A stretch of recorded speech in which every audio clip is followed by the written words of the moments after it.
Yo, bro, What's up? I hate when people add gas to grease. Because your lies will explode on you and you will look like a fool. That's all I'm saying. There's too many lying pants and fires around here this week, bro. What do you say, bro? Facts. I'm with you. 1,000%. 100%. 1,000%, that's the one.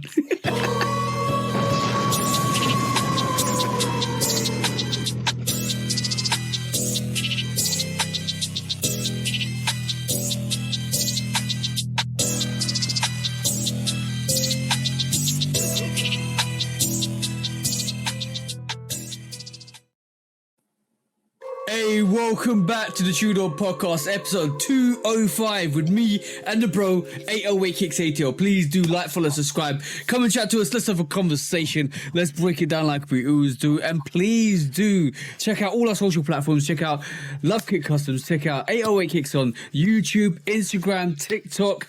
I've just hit 2K, which is, thank you, round of applause. I'm giving myself a pat on the back. 2K on YouTube and also Congrats. Discord, bro. What's the Discord? Shoot Dog Podcast. And what is the Patreon, bro?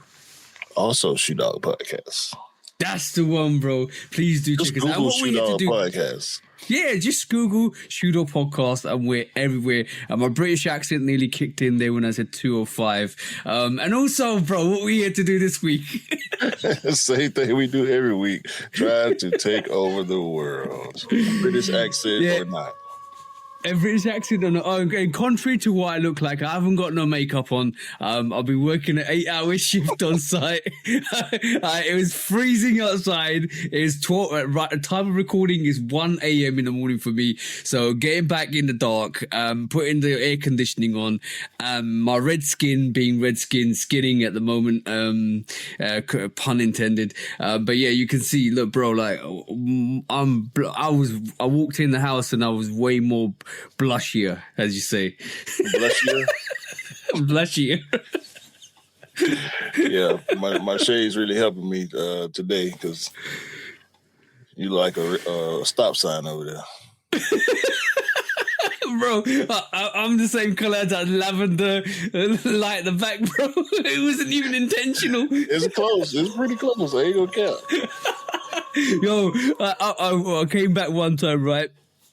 And from another, like, months ago, and my face felt flush red. And you know when you this is why they say like Native Indians used to call red Indians, and I think this is a trait in Indian skin anyway.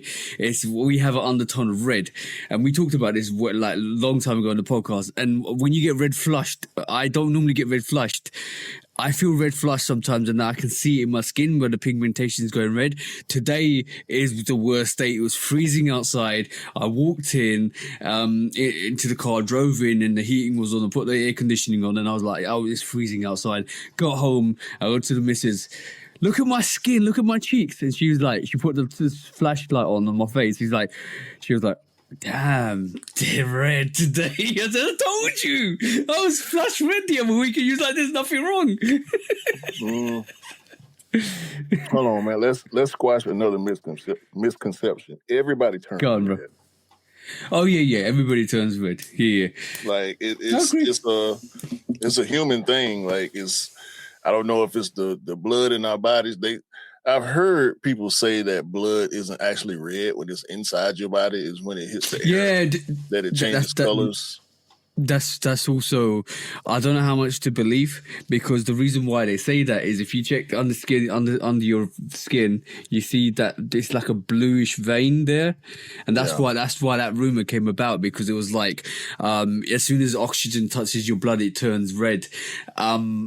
That I don't know. I don't know how much of that is true. I don't know how much of that is false. We might be able to solve that. Let me just Google it while we talk. But I mean, it might be a rumor. It might not be. I really don't care because I'm dark skinned. So when I turn red, you can't really tell that much. But yeah, bro, it's. I don't know, man. Everybody turn red. Light-skinned black people turn red. White people turn red. All Asian people. Everybody turns red. If your skin is light enough for you to be able to see it, everybody turns red. So I don't put too much sauce on, No. All right, okay, cool. This is officially off the internet. I'm going to read it out. No, blood never turns blue inside your body. Human blood is always red, ranging from bright red when oxygenated. Sorry, pardon me, I've been working a long shift and I'm tired. And in arteries, or dark, deep red when deoxygenated in veins. The blue color of veins is an optical illusion caused by light scattering through the skin layers, not blood's true color. So yes, we solved it. And while we're talking about that, I do have liquidization here, right? And that's my new word, liquidization. I have water, right? That's number one. I have coffee. And I have a beverage. So hydration. Liquidization from hydration. For hydration, that's the one. Well, I got water and I got a styrofoam cup. It's not a double cup. Ain't nothing medicated in here. At least not that type of medication. We don't do that. No. We don't do that. No. Say no to drugs. No. Say no to drugs. That's the one. That's the same. I only like music where they talk about it.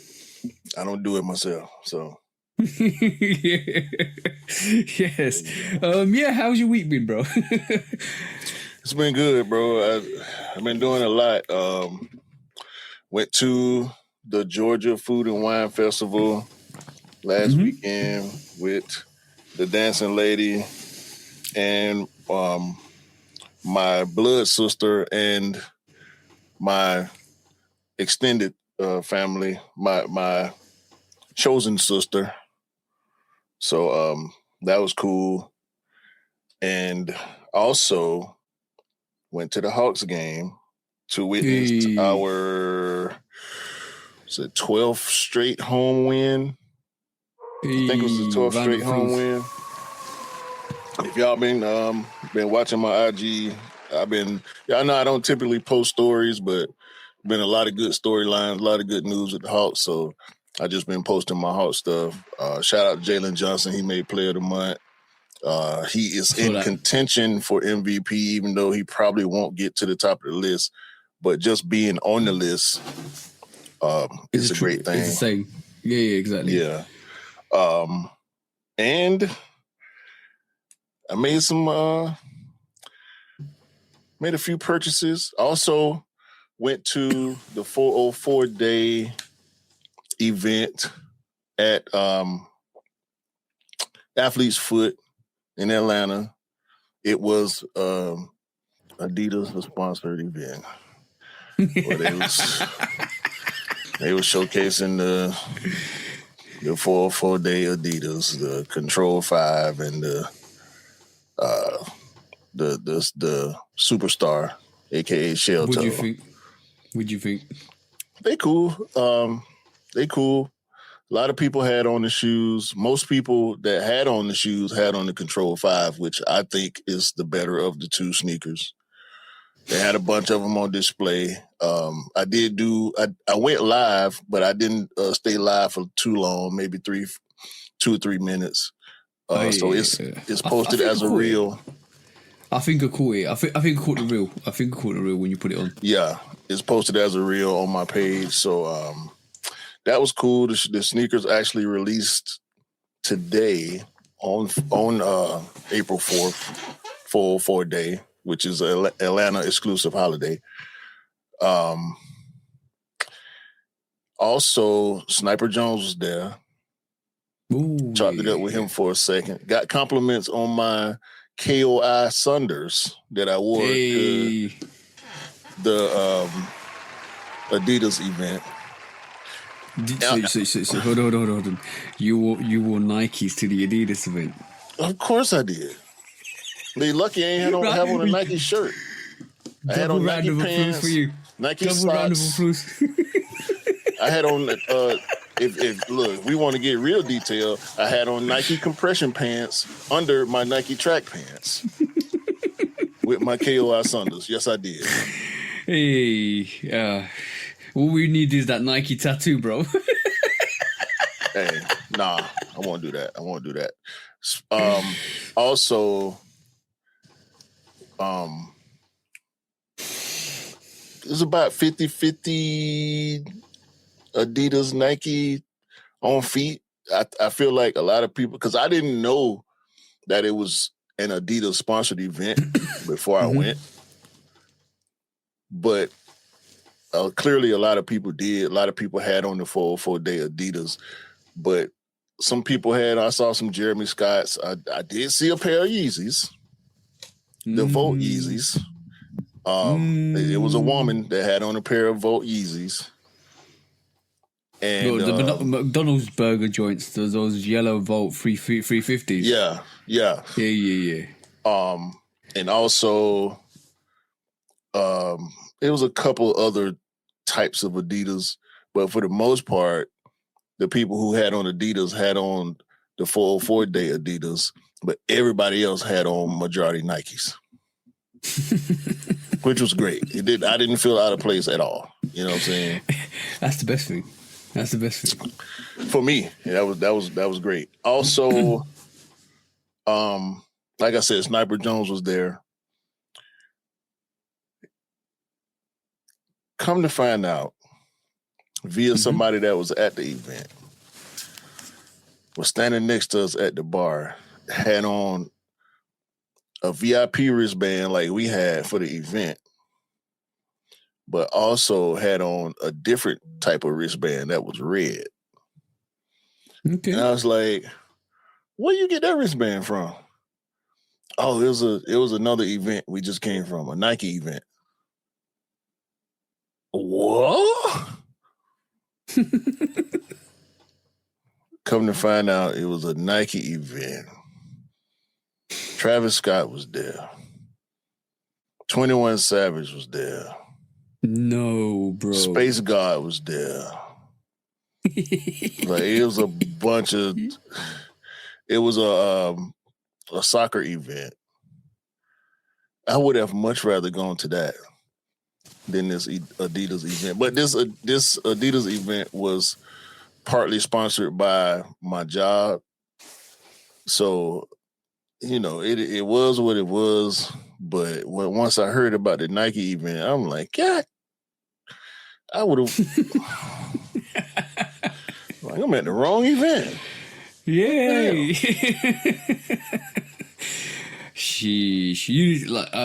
should be a way of tracking these events. Bro, I don't know.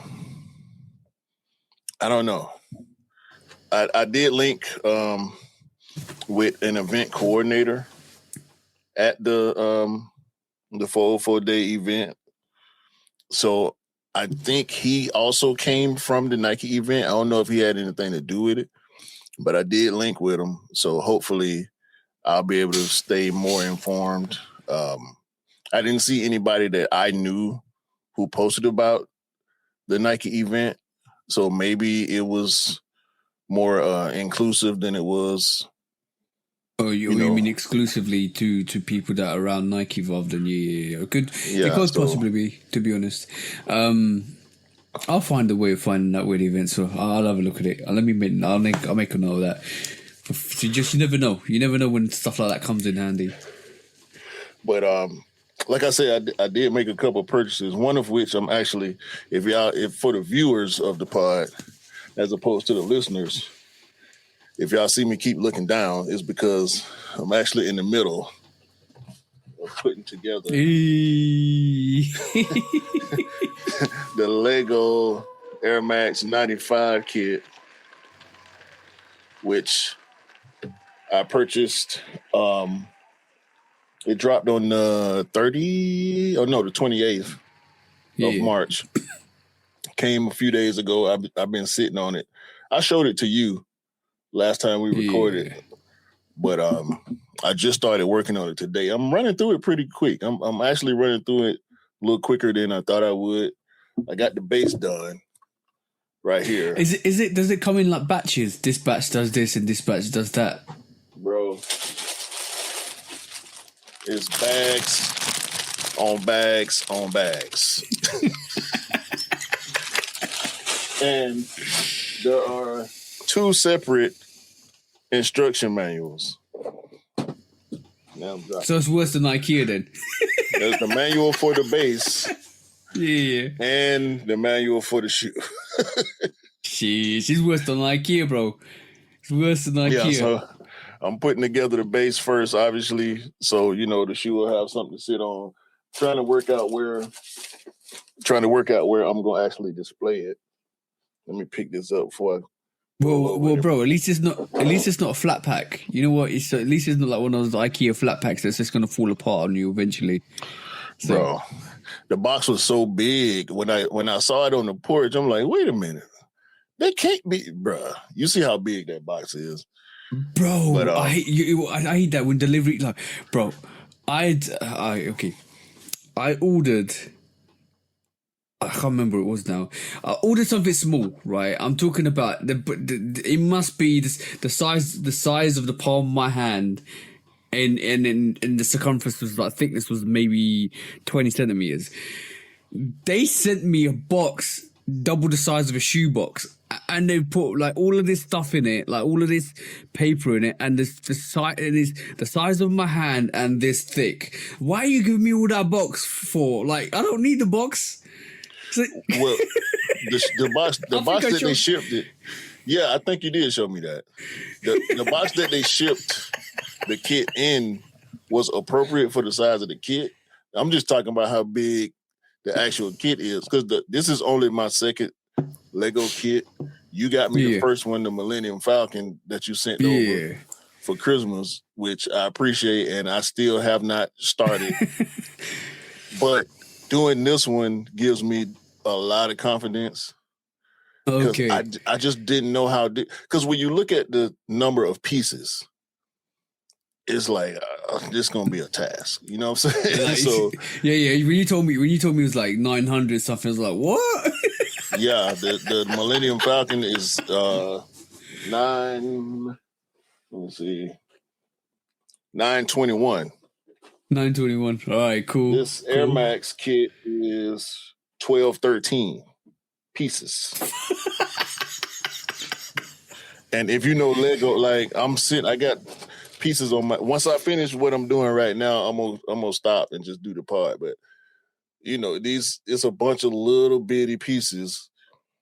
And my dumb ass, I told my wife, I said, I'm gonna probably do it on the floor.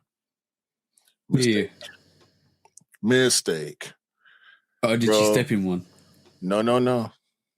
Did you step in one? My back and my legs.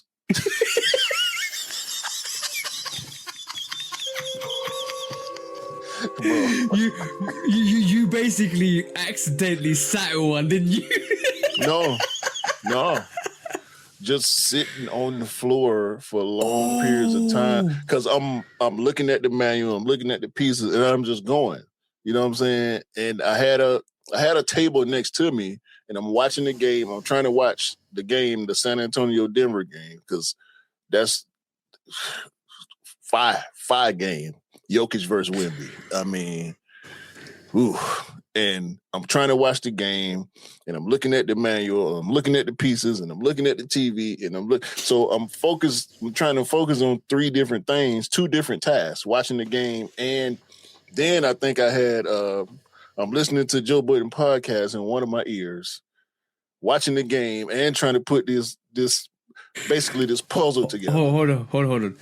So today we worked out men can multitask.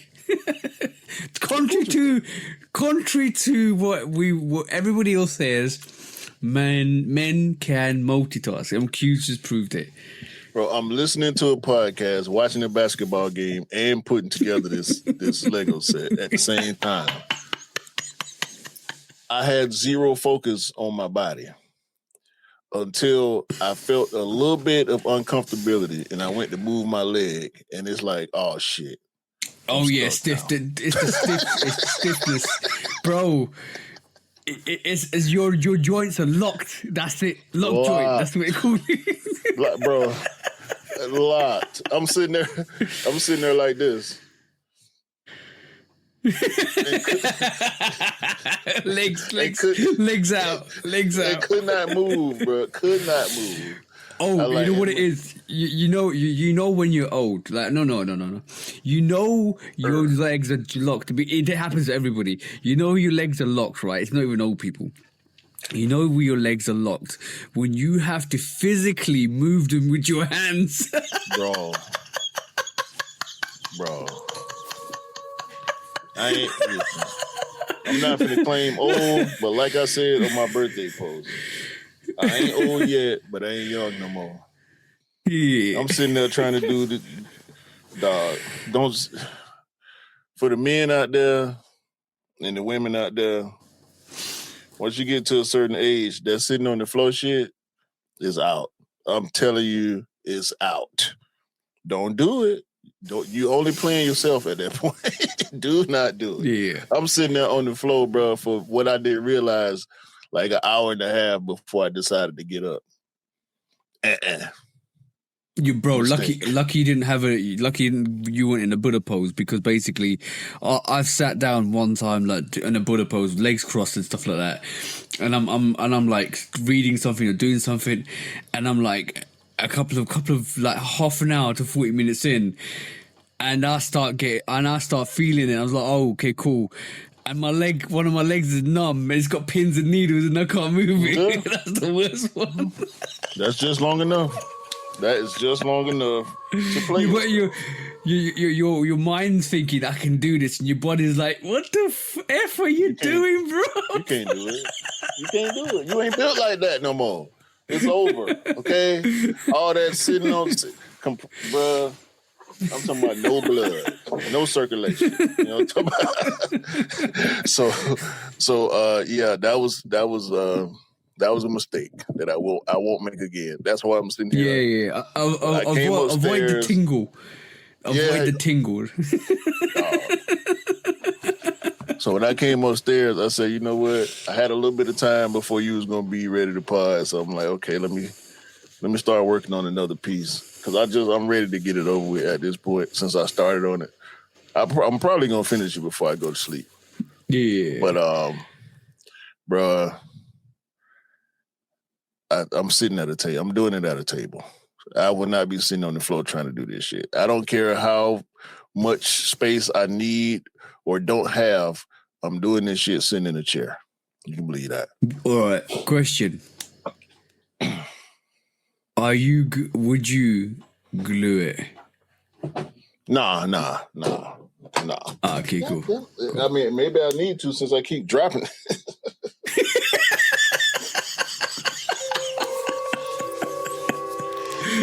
Nah, I ain't doing no glue. It's not meant to be glue, bro. Like that's the thing about Legos. They meant to be stuck together.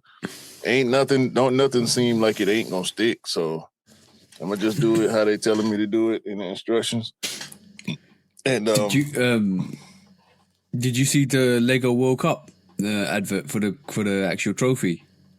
Yeah, I did see that. Yeah, that was dope. That was hard. That was actually quite dope. Hard. Yeah.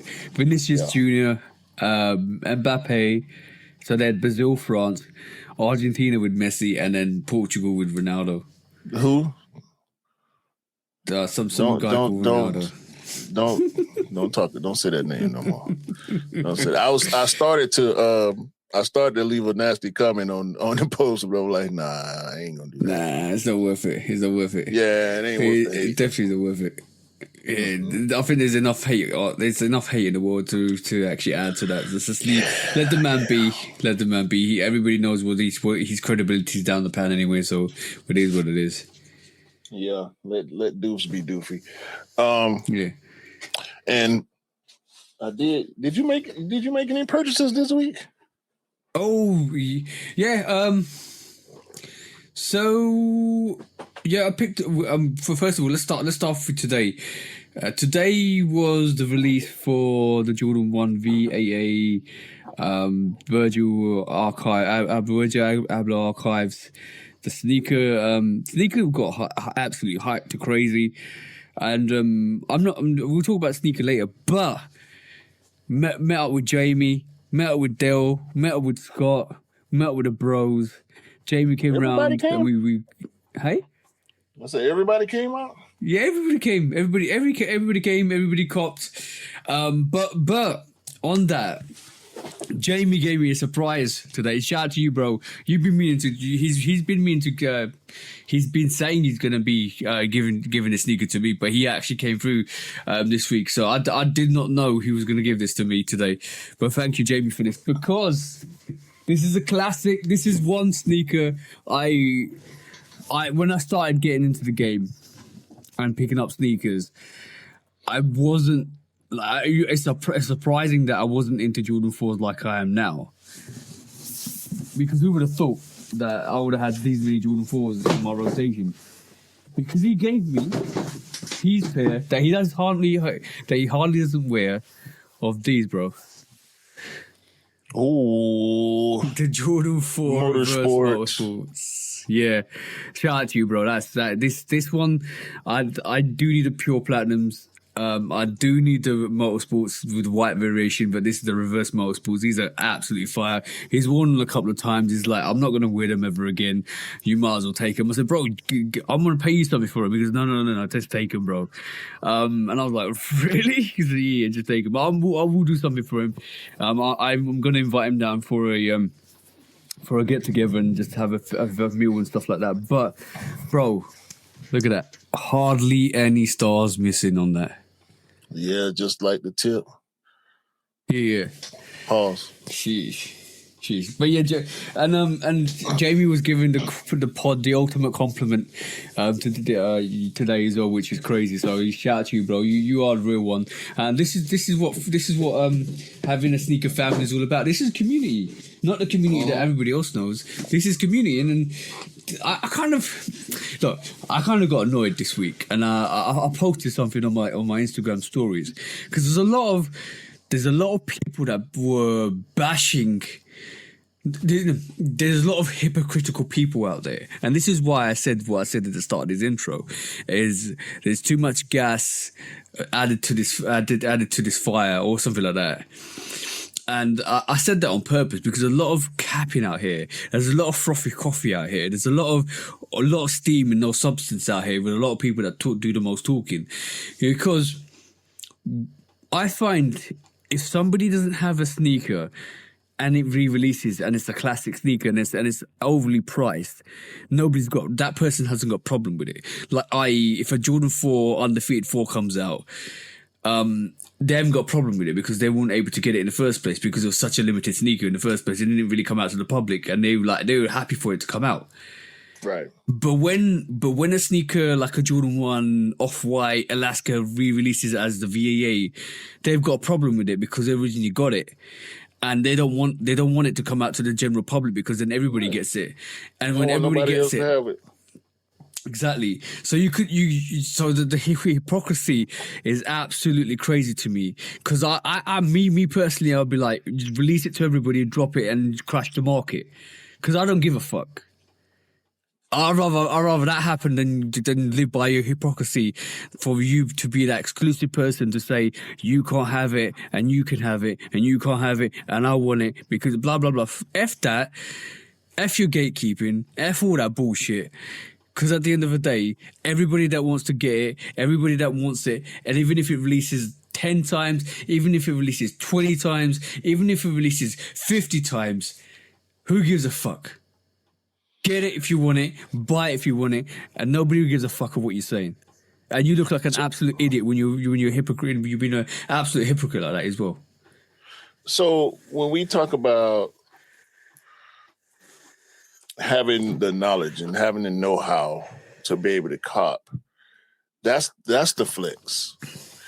Like, yeah, I get it. If something is exclusive and you able to get your hands on it, and you know that the majority of others can't, that's fine.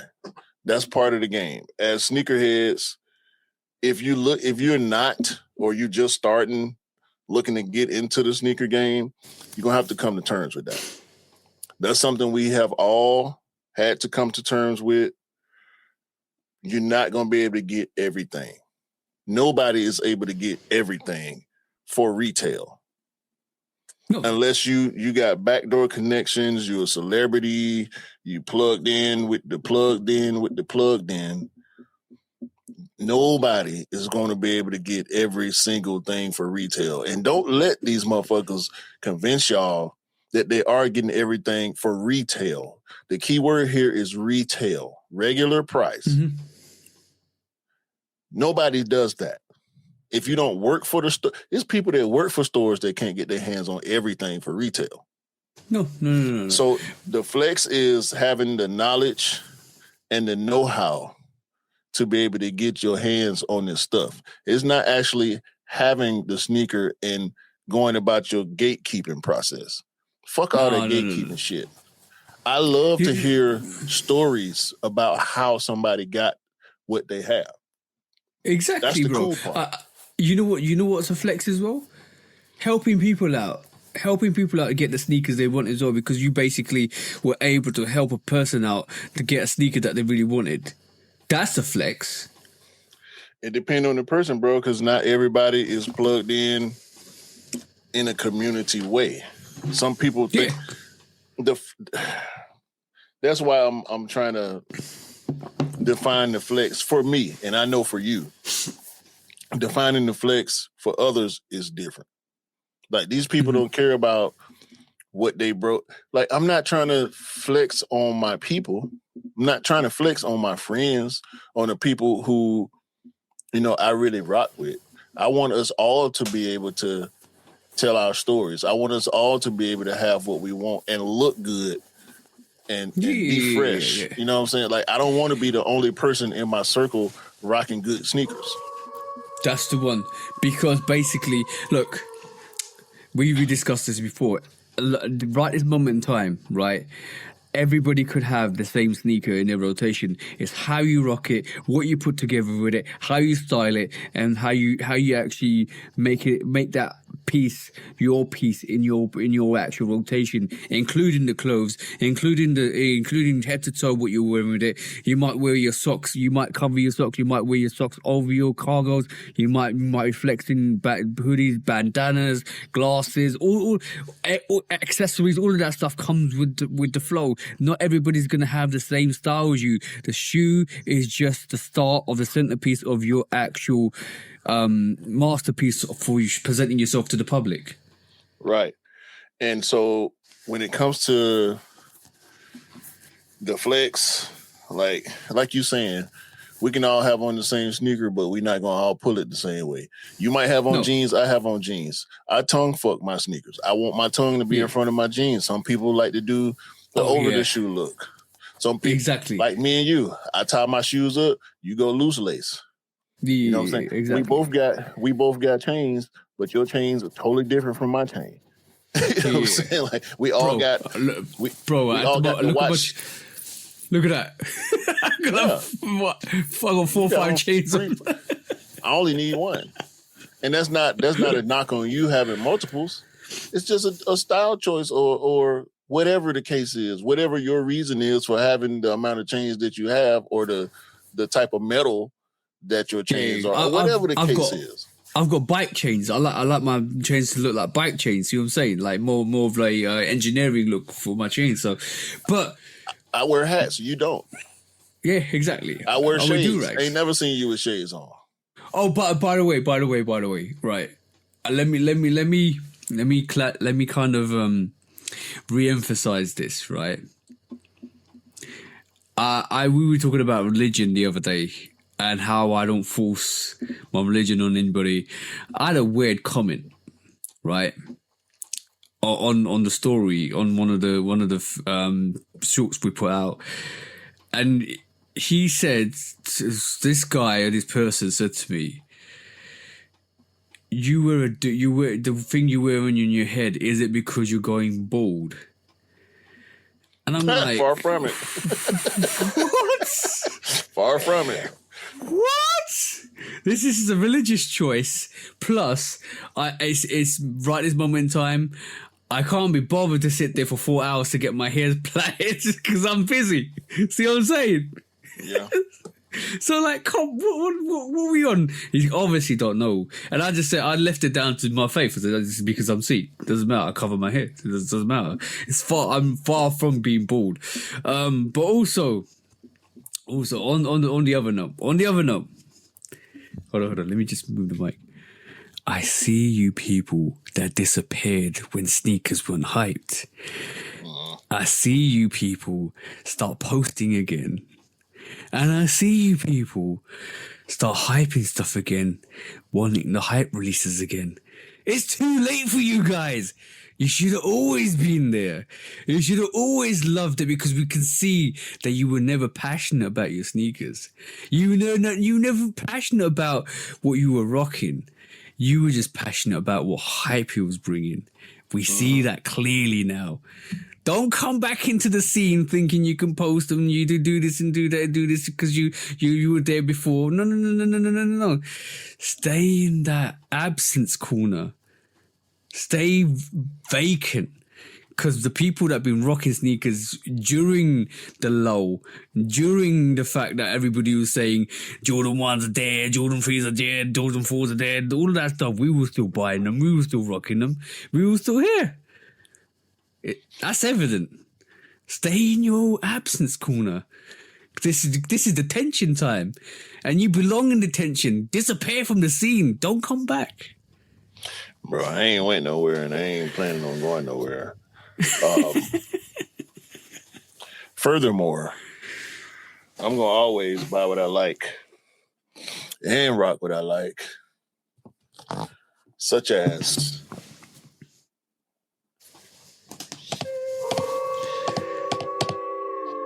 you know what this is, right? Go on, show me. It's a black Nike box, so it's hard to tell. Air Max 95. You told me last week. Go on. Greedy 5.0. Oh, yeah, actually, it is a 5.0. I thought it was going to be something. What do you think of the reverse gradient? That's the same reverse gradient that they did on the reverse neons. Yeah, this is the MoMA gradient, which I think the biggest feature of this sneaker, which at this point allows me to be like, okay, I don't have to pay resale for the MoMA 95. Yeah. I have a sneaky feeling those will actually come out in a bigger release in the next few years. Maybe a re-release. Yeah, I think it might. But that MoMA pair is it's MoMA, bro. Like, yeah, MoMA does. For those of y'all who don't know what MoMA is, it's the Metropolitan Museum of Art in New York, and I love MoMA. I've been to MoMA. Wait, did I go to MoMA? I didn't go. I have not been to the actual museum yet, but I shot with MoMA. I rock with MoMA. I love art in different forms. So, I got a bunch of MoMA t-shirts. I need to get the MoMA Nike socks because they seem to never sell out, or if they do sell out, they always restock. But I could definitely vouch for this because you guys don't know what we get up to after the pod and after the post pod because me and Q sat down and went through some of those absolute beautiful apparel after the pod once, and we spent maybe like half an hour to an hour looking through the website. Yeah, bro. MoMA is this is just one of them. It's one of them for me. One of those places that deserve all the acclaim that they get for the features that they do with the different artists that they rock with. I respect that release so much that I don't want it to necessarily come right back out. Hopefully it will, like you saying, come back out at some point, but I think they did what they were supposed to do. It was it was a great release. Shout out to everybody that managed to get pairs. I was just unaware. That was one of the moments where I was unaware that it actually came out. So I can't be mad. I can't hate on nobody who got it. The price is what it is. I think it's what it should be for what that sneaker is as far as the resale is concerned. So I don't mean to be contradictory to the point that we just made about exclusivity or, but again, the flex is to know and to be able to move the way you need to move to be able to get what you're trying to get. So yeah, exactly. It's the ease. Yeah, shout out to Mama. It's the ease of the purchase. Like right this moment in time, when I first started picking up sneakers, 2016, 2015, 2016. It's almost 10 years now. It was harder and it was daunting because even though I liked the stuff I wanted to like, I was probably spending more money buying the stuff I wanted because there was more on the resale side. Now it's a bit more easier because you're more connected. You know more people. You circulate. You work. You network. You work through. Basically we have a pod, bro, and people listen to us and people reach out and we have conversations and we have new friends and we kind of like have genuine friends as well. And then they all help out and we create a little community. That's a flex. That is a flex. Yeah, and you gain knowledge through your relationships, and we keep each other informed in our private group chat. Shout out to Niche, Jamie, Dwayne, Daniel. Everybody is concerned about what everybody is interested in and trying to get their hands on. So everybody looks out for each other, and that's the way it should be. Yeah, exactly that. So so forget all the nonsense. Forget all the gatekeepers. I know you like. I can't tolerate that. I rather them. You know what? I hope every sneaker that the gatekeepers will keep gatekeeping just comes out and crashes their resale price. I hope that happens because you know what? That probably will happen. And you know what? It's going to be beautiful when that happens and more because they'll realize that there is no value in gatekeeping and they'll probably disappear off the scene like they should do. And there you have it. I have completed the base to the Air Max 95. Multitasking 101. Yeah. So, once we finish the pod, I'm gonna start working on the actual sneaker portion of the set. So yeah, again, shout out to all the bros. Shout out to Cam E. Everybody who locked in with us, Mars. Mm-hmm. We always do this. We get to a point on certain pods where we try to shout out every single person. But it's never going to work. Shout out to Mitso Collector, Sneaker MD. You know what's always good though, like when you have meetups, when you meet. Shout out to Scott and shout out to Dale Scott, as well. When you have meetups, you see the bros and you remember like it's like you don't. You always talk to them on the phone and you always talk to them via Instagram and stuff like that. But when you meet up, you remember that you guys are like instantly click again. Like you don't, like there's no absence, which is good because that's how genuine friendships work. Yeah, man. I'm just dropping. I got too much shit going on. Hold on. Glue it. Nah, it wasn't a Lego thing. That I'm gonna have to say this to you again. Do it. Nah, man. I gotta get my desk back in order after I had all these pieces and shit.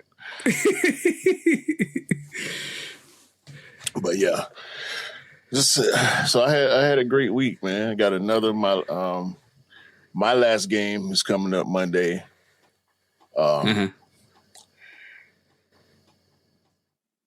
I don't think I got nothing else going on immediately. But it's festival season. It's concert season. It's about to be NBA playoffs. So spring break coming up, Easter coming up. It's about to be a lot going on outside. So just looking forward to seeing how things progress. We're getting a lot of sneaker news, a lot of new sneakers coming, a lot of sneakers coming back from years ago, new colorways, new silhouettes. The archives. So. Yeah, the archives. Yeah, that's the one, bro. Yeah. Well, you look at what is anything you're looking forward to? Right now, I'm looking forward to the apple green or apple blue, depending on where you look at. Is the name of the colorway change. But we got more 95s coming, which we're gonna get into on the first quick strike. Okay, let's go. So, get my shit together. Make sure I don't break nothing.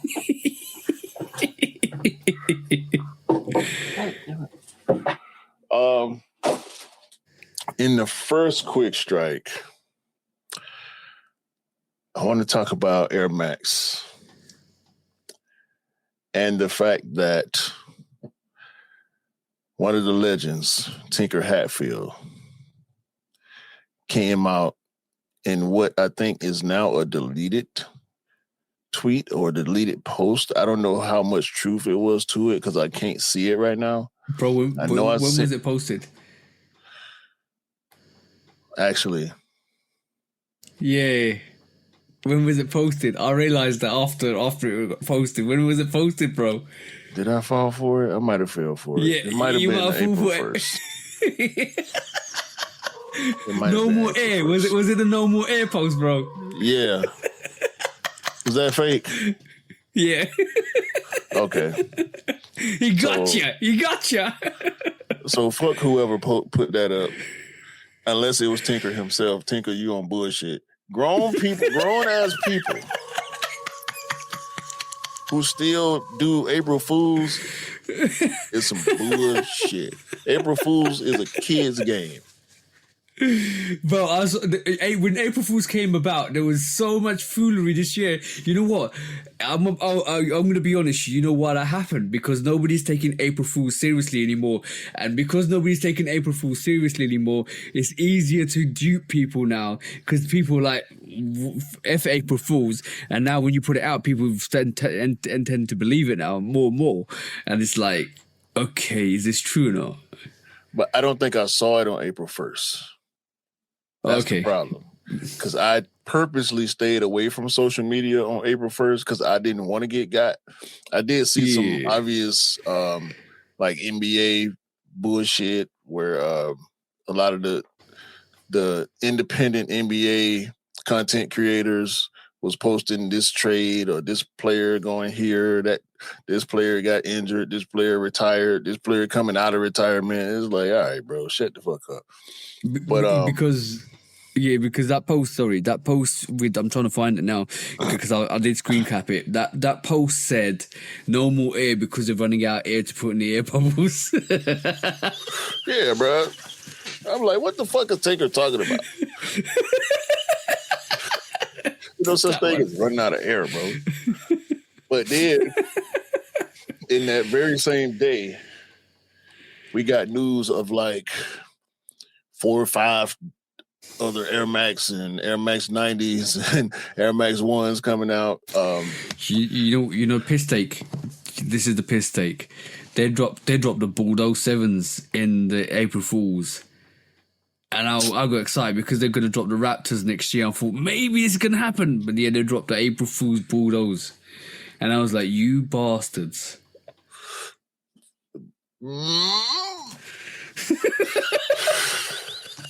I did, before we get to the shoes that I want to talk about, I did see somebody else advocating for the return of the Air Max 96 OGs.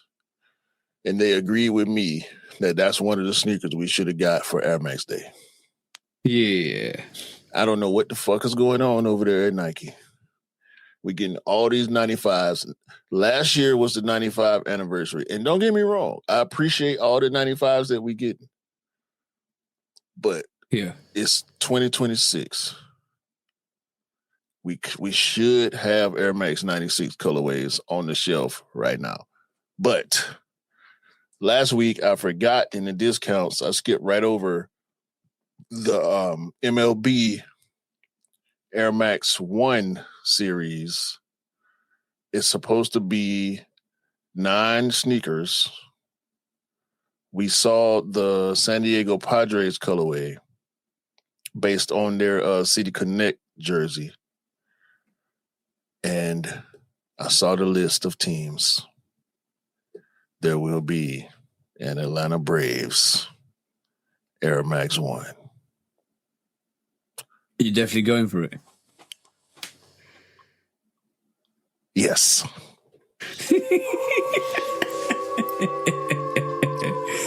I might have to skip out on something else I want. But I am definitely interested in an Atlanta Braves Air Max 1. It's supposed to come out in the summer. They're going to roll them out over time. So, yeah, in a few months, I'm gonna be checking for the Atlanta Braves Air Max 1 for sure. Also, there was NBA coaches had custom Air Max 90s to spread awareness for autism acceptance. Yeah. So each coach, it might have been the whole coaching staff, but I know for sure the head coaches had colorways made for their team colors that had the autism logo, autism awareness logo, or autism acceptance logo on the sneakers as well. So shout out to that. We know, as you predicted, Air Max 90s are making a bit of a comeback. So sure. Yeah. That was dope. That was reported by Bleacher Report Kicks, who covers all the sports sneakers. However, we saw this week Air Max 95 Tech. Oh boy.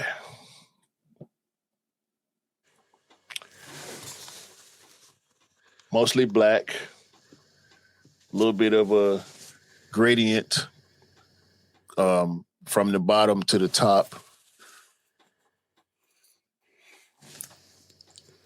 I love when Nike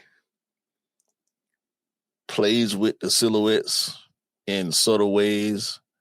And this, in my opinion, is a dope way to play with the 95 silhouette. Instead of doing the ribs in the traditional way with stitching and layers, they just put lines in it. You can see the eyelets go from the top of the uppers all the way down to the midsole. Embossed features. I'm really digging this. What do you think about these? Is it supposed to be like a transparent variation of the AMX 95? Yeah. Streamlines. Yeah. Okay. Just streamline the classic. That's dope. That's fire. Also, we got that back tab is nasty. With the silver on top of the black, that's nasty. It's almost like the same thing they did with the collaborations. I remember New Jordan 5s where they actually took the pods off and made it streamlined. So it kind of like did the same thing kind of with the 95, rather than having those pods on the side. They streamlined it, took the pods away so you can see the ribs for the actual loopholes, and then they put the wave on it as well to make it even more streamlined. It's like one unit. Yeah, and it's mesh. Like yeah. I just like it. That's hard. We also saw full pictures of the Palace Air Max 95. I didn't pull those up, but we got a full view. I like them. I don't think I liked them as much as I wanted to. Yeah, I was about to say that. I'm slightly disappointed with them. I'm not necessarily disappointed, but I don't think it's something I really want to add to my collection. Yeah. They're hard though. They're hard. I love the black to silver gradient. Yeah, I thought it was going to be a bit more chromish, which it isn't. It on feet. I think it looked better on feet as well. On feet, they looked a bit chromish. They looked like it was more of a silver grey to black. It's almost like that when it was taken off feet, it just didn't hit right. It didn't like. I don't know what you're feeling. It just didn't hit as well as we thought it would hit off feet. Do you know what I'm saying? Mm-hmm. Yeah, but they definitely dope. I'm not knocking them or hating on them at all. I just don't like them as much as I thought I would. Because when we first saw pictures, dude had his pants on top of him and all that. So yeah, I mean they good. We also saw and supposedly got confirmation that we will be getting this woven Air Max 95 that's based on I forgot the player's name now. A soccer player, goalie from the Mexican goalie. Yeah, no. Yeah, classic. Campus. I think it's Campus. Something like that. I'm pretty sure he's a legend. He's a very I think he's a small goalkeeper in terms of height, but he was a magician in behind the goal. He could save anything. I'll pull up the name in a bit, but yeah, I know who you mean. Absolutely a legend keeper. Yeah, so the sneaker community online sniffed out the fact that this woven colorway might be based on him because of the colorful uniforms that he would wear. Yeah. Always with the bright colors, the pinks, the orange, the greens, the yellows, in a diamond pattern. And somebody peeped out that there was a diamond pattern on the insole of these sneakers. And I'm rolling with it. Even if it's not true. It's Georgie Campus. I knew, and I'm going to put up the colors. There you go, bro. That's the one. Hold on, let me. Yep. Yeah, I knew he's a legend. Mexican keeper, absolutely fantastic. Very small in stature, but he could save anything, bro. Literally such a legendary keeper. Yeah, so these are hard. Don't know if I want to go for these or not. Depends on what time of the year they come out and what's coming out around them, like I always say. I think they might come out around the World Cup, to be honest, because that's when we're going to see most of these sneakerish drops, because the World Cup's going to be in June time, so we expect to see that pretty soon in the next couple of months. More than likely. And last but not least, I wanted to highlight us getting official pictures of the Air Max 95 Royal Blue. Shout out to 110's lad and everything Air Max. They always keep us updated with what we're getting in the future with 95s in particular. Mm-hmm. I don't like this colorway as much as some of the other colorways that's supposed to be coming out around it that we talked about a lot. The apple greens, what's the pink? The pink and blue, or is it pink and green? Yeah, I don't know what you mean. Wouldn't it be better if it was a blue gradient all the way through? I can't say. I think it's too much black on it. Not enough blue. I mean, I get with the one blue rib and the blue air bubbles. Yeah. They could have put blue on that top netting and maybe blue make it on the 3M and the toe. Yeah, there's a lot. There's a lot bit lacking with that, in my personal opinion. Yeah, but the yellow trim is dope. I just wanted more blue on a colorway that y'all gonna call royal blue. I can't remember seeing a 95 with that much white and blue on it at the same time. So I think I would have liked it more if they'd have put more royal into it. But the back tab is dope. It's a little different material choice on the back tab and on the uppers for that matter. That still might be free and reflective as well, because that, even though it's black, it still might be fully, like, might shine when you take a snap. Mm-hmm. So yeah, we'll see. I think these gonna sit a little bit. So yeah, I agree with you on that. Hopefully, I'll be able to put hands on them in store, get a better look at them. But yeah, I think you might be right about that 3M too. Some of the black, and it looked like it's got a 3M piping along that top rib. Yeah. Talking about, we're staying on an Air Max slightly now. Talking about having a look at the Air Maxes. I saw the Air Max Liquid in store, bro. What you think? Very stiff, like the midsole to outsole is very stiff. It's narrow as well, even though it's got like prime knit or like a knit on the top. It feels like it's going to be really hard to walk in because of you can't even really bend the midsole, the outsole, because of the way it's been structured, and even when you turn it round, the points where it touches the ground remind me of soccer cleats, because the pinpoint, like even with the liquid air bubble, or the air bubble that looks like liquid, when it flows like liquid. If you switch it underneath, it's got like round nibs where it's supposed to touch the ground, and it looks like it's like studded. It's almost got like a soccer feature to it, and it's so stiff. And I can't imagine walking in it, because I'm already thinking about it. It feels like it's gonna hurt the palm of my feet. See what I'm saying?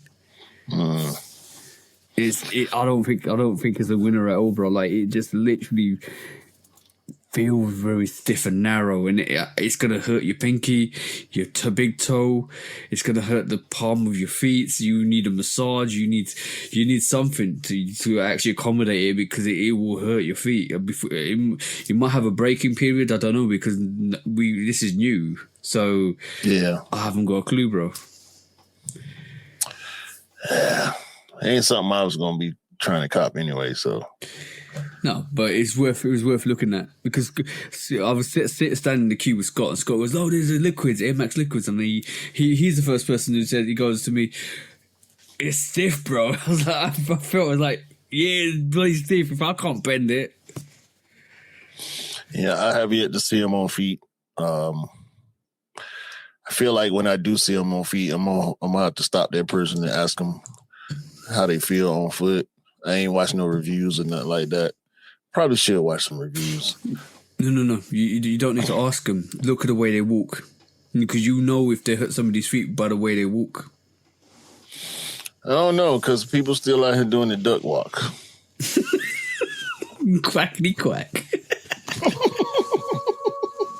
People still do that, bro. People still gripe about creases and all that. I just had a conversation last week where dude was telling me, like, yeah, I don't like 12s because they crease on the inside, right? Soon you wear them, they crease. It's like, bro, they shoes. Like, they shoes gonna crease. Yeah, your feet bend. If they didn't crease, it would be more pain. Yeah, exactly. Like, you need to mold the feet. You first of all, you need to mold the midsole or the mid structure of the sneaker to your feet to make sure it adapts. You know what? I've gone past the notion of not creasing your sneakers. That died maybe 5 or 6 years ago, because, bro, I'm gonna be honest. I didn't like when Jordan 5s turned piss yellow in terms of the translucent stuff. Yeah. I was that person that was advocating for, I don't like that. I want it fresh. I want it clean. I want to try and keep it clean. But over the years, it took me 4 years to get over that, and I'm like, no, you know what? That looks beautiful, because basically it just looks absolutely like worn in. It looks like it's supposed to look like that. It just looks classical. And then they started releasing all the vintage stuff, the pissed out outsoles, the cells stuff, and it just kind of re-emphasized what I feel about it. And creases on sneakers shows you what do you call it? That's like medallions for sneakers. It's been through the wars. It's been through the trials and tribulations. And this is why they re-release sneakers, because they know once that sneaker's done, you can retire it. It's a veteran now. You can get a new variation of the same sneaker that released 20 years ago. See what I'm saying? But one thing, shout out to the bro Scott as well. Me and Scott had this conversation as well. We were talking about Air Max Liquid, right? The sneaker game is built, and you're probably going to agree with me on this. The sneaker game is built on retros. Any brand you look at, they do well with all their retro sneakers. You could look at Adidas, you could look at Reebok, you could look at Nike, you could look at Jordan. Every one of those always relies on retros. The new stuff does well if it's limited. When you start saturating it, it doesn't do well, right? But every time they go back to retros, the 90s, the 97s, the 95s, the Air Max 1s, every time, even the Campus, all of the stuff is retro stuff. So, like, I think this is why one thing I don't like is when people come out and say, "Oh, this sneaker's dead, and this sneaker's dead, and this sneaker's dead," like, but you live on retros, like, and this is why we can't take some idiots out there, especially influencers, that say, "Oh, it's the same model with a different color," but you live on retros. Tell me a sneaker outside the retros in the past 2010 that's done anything. Because you live on retros. Bro, look at how long certain silhouettes stay around. Like, I thought the Air Max 270 would have been gone by now. Nope. They're still making them. You can go in any store and get them. People still buying them. Brand new pairs, pulling them out the box like they just came out this year. So, yeah, once you make something, like, this is not the car industry. Like, that's why that comparison that Jeff Dumbass made a few weeks back was so stupid to me, because new models don't mean the old models go away. Yeah, no. Like, when the 2026 model come out, that don't mean you can't drive a 2020 no more. Okay, let me. I'll pull a couple of sneakers out, right, and I'll tell you, right. Where is the Air Max Scorpion? Gone. Where is the NMDs now? They're around, but you don't see them like that. Didn't work, or stopped working. But exactly. Okay. This Air Max Liquid. What do you think? Probably won't be around for years to come. All right, cool. This is going to be a bit blasphemous. You probably see them more often than in the States than I do in the UK. Where's the Vapor Maxes? I see quite a bit of Vapor Max. I still see restocks. I see the Vapor Max Plus more than any other Vapor Max model, though.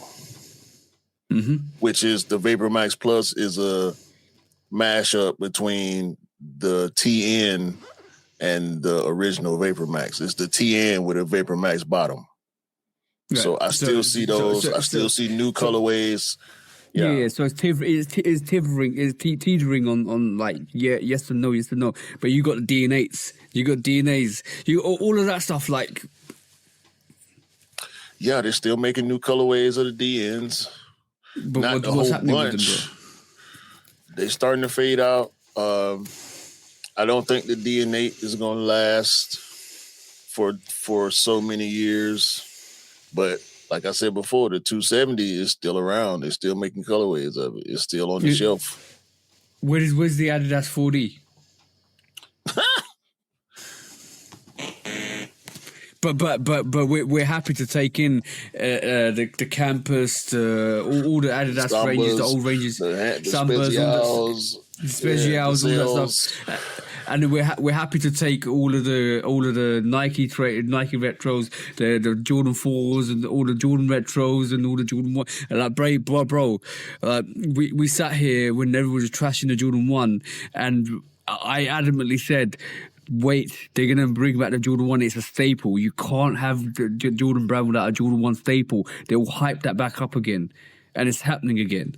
Like, this is... It always lives on retros, bro. Like, you can make a new stuff and the new generation won't love it as much because the nostalgia for those retros keeps living on and on and on through us, through our previous generation, into the newer generation. We don't look... Everything that's designed now is a take on the retros. Some of the stuff that even the newer Jordan basketball sneakers, why do you think they call them the 31s, the 32s, the 30s? Because they take off the old stuff into the new. There's like a prototype for the new stuff. Look at the 40-28, the 40-16, the 40-14. Like, yeah, because we live off nostalgia retros. Mm-hmm. If it ain't in the silhouette, the colorways come back. Why do you think the Air Force, like, they could absolutely saturate the market with Air Force Ones? The Air Force One is literally old as we are. Literally. Came out the same year we were born.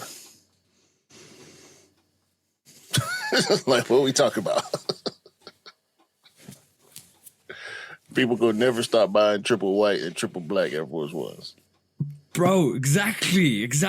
Bro, last year we saw multitude of variations of triple black and triple white sneakers, that from collaborations to this is different, to that is different, to this has got a label at the back, Travis Scott with Utopia on the back. Bro, it's still a triple black and triple. We even trashed the Supreme triple black and triple whites because they keep releasing, but it still sell out. They're gonna keep restocking too. They're gonna keep restocking. So they do all the time. And this is why we get frustrated with those conversations when people come out with dumbass quotes and dumbass like stipulations. So this is why that, why this. Because if it wasn't that, it wouldn't sell out. It wouldn't do much. It wouldn't do it as well as it wouldn't make money. That's just as dumb as trying to age people out because you don't want to wear sneakers no more. And then you try to put an age limit. No, nobody care about that shit, man. Yeah, exactly. Well, your dumbass does. That's the thing. All right, next one, bro. Sorry, I went on a little tangent there. You good? All right, cool. So I don't want to bring this to the table. I think you should bring this to the table. But I'm gonna say Bike here and Jeezy. Go on, bro. I'll leave it to you because I know you want to just go in. Yeah. I had been advocating for somebody, one of these Atlanta rappers. I named Lil Baby, but his popularity didn't, for whatever reason, stick the way that it did before. But you was about to pull it up too. Oh yeah, I'll pull it up. No, it's fine. Nigel went and grabbed Young Jeezy, Atlanta legend, hip hop legend. Your favorite trapper's favorite trapper, to do the Bike Air campaign. And it's just hard. I mean, anybody knows street rap knows that Jordans have always been a part of it. As a status symbol, as a cultural brand, Jordans have traditionally been a part of hip-hop culture. And to have Young Jeezy, who is legend status at this point, as far as his career has gone, and he's still relevant. Yeah, this is just dope. All the merch is hard. He's wearing the shorts. He's wearing the different shirts, the tracksuit, all bike air branded. Yeah, I like that sweater. The red sweater is nice, man. Absolutely beautiful. Brick After Brick is the name, the code name for this white colorway. So, yeah, man. Shout out to Jeezy. Shout out to Nigel. They did that right. They did that absolutely right, man. When I heard about that, I was like, yeah, Q. I need to bring it. If Q doesn't bring this, I'm gonna bring this to the pod because I know how much you like Jeezy. I know how much you respect him and how much you love his music, and to have him on the campaign for the Brick After Brick is absolutely fantastic. For that, it just gives credibility. It brings more credibility to the sneaker, and it brings, you know what. Before this campaign, before the whole brick by brick, the bike here, brick after brick, the claw, grabbing the sneaker with the claw to get the chance to win it, then doing coming out like he actually came out like the actual brick by brick from last year. And then basically, he's doing this whole campaign run again for the Brick After Bricks. Even though it looks like the Fire Red fours, it's not really the Fire Red fours. It's a take on it, but it's a Brick After Brick, bringing Jeezy to the situation. I can't wait to see what he's going to bring next. I can't wait to see him pull up in a truck again to hand out T-shirts, to give us another story behind the Brick After Bricks, what the meaning is. And the whole marketing campaign from what he did for the Brick by Bricks, then to bring it onto the Brick After Bricks, and then introduce more hype behind it, which he does with Jeezy, is fantastic. This is what the game's all about, bro. Yeah, Nigel is fire with the rollouts. Ever since the first bike era, the RM4. Yeah. To the grandma's driveway, to the Brick After Brick.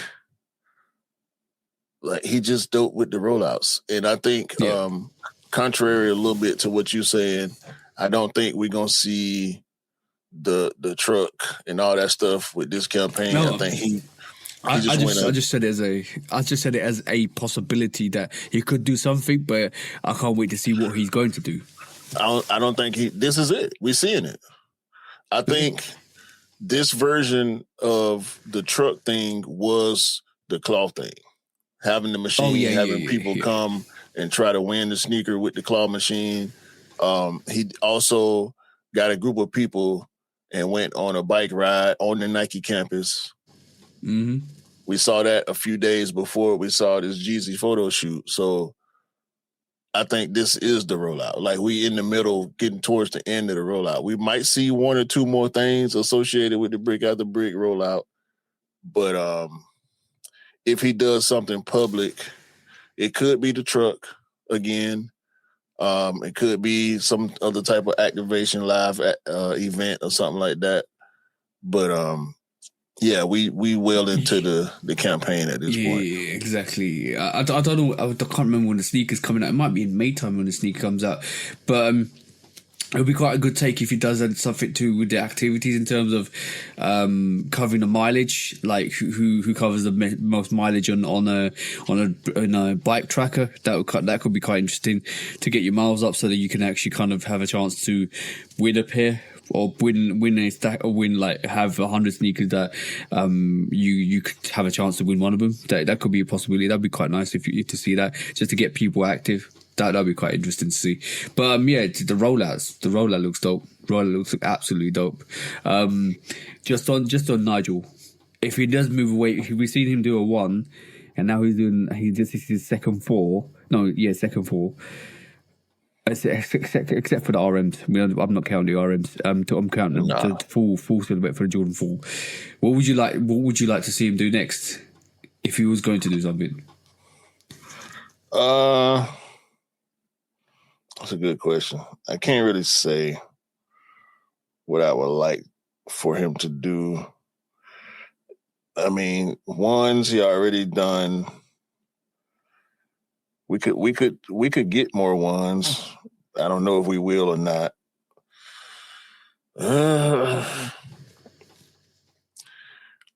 Maybe a 7.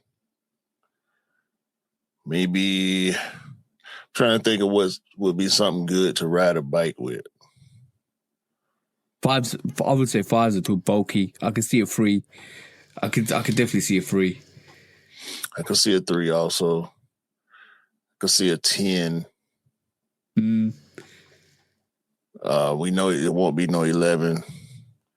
Maybe a 12. Maybe a 16 or 18 or something. I don't know about the 18. 18 might be kind of boring because there's not much to work with an 18 versus a 16. But I don't know, bro. It could go anywhere from this point. Yeah, it'll be interesting to see. First thing that popped into my head was a 5 when I thought about it. I was like, no, you really can't ride a 5 with a bike because it's too big. Unless they streamlined it, unless they actually kind of modified it. Yeah, they will have to do something similar to the podless 5s. Yeah, like the Ammo Miniers. Yeah, maybe a 5 low. I would like to see more 5 lows in general. Or a 6 low. Yeah. no, maybe. Yeah, I wouldn't be mad at it. Okie dokie. That was good. Random floor to Jeezy again and Nigel Sylvester for that. Yeah. Shout out to Nigel always. And shout out to Jeezy. Dope campaign. Mm-hmm. Next quick strike. I'm still fucking with this damn Lego thing. Let it go. Let it go. Down. Adidas. Adidas. Yeah, I wanna give a little bit of love. It's not because I went to the Adidas event. It's not because my wife was trolling me on the post.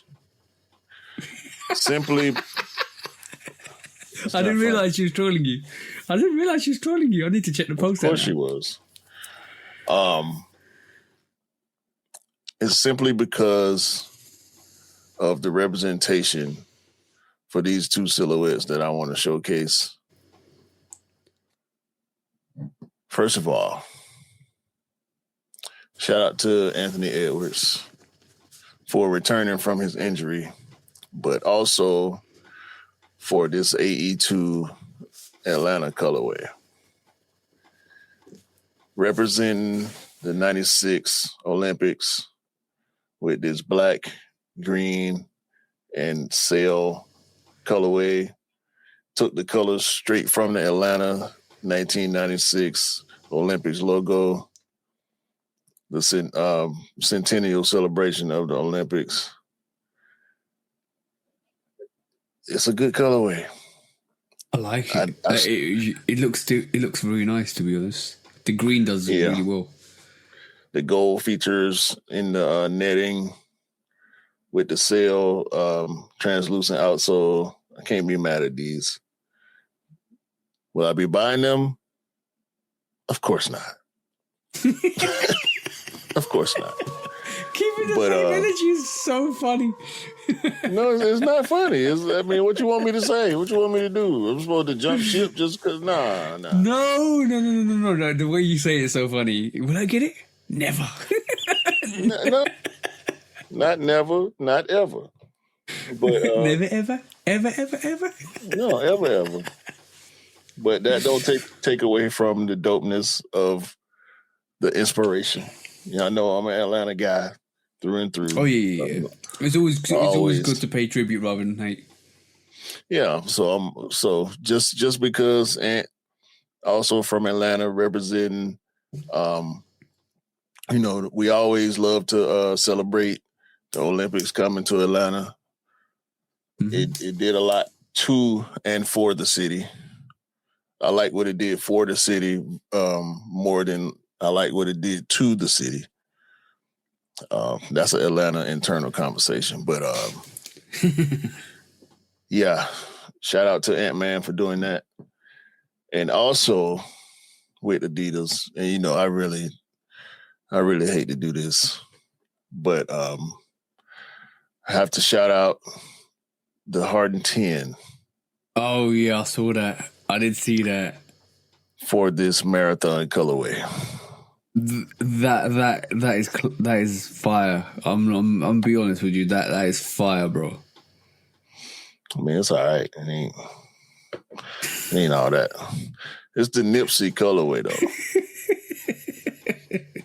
R.I.P. Nipsey Hussle. R.I.P. Nipsey. Yeah. The marathon continues always. And this is an official marathon collaboration. We got the TMC flag on the back.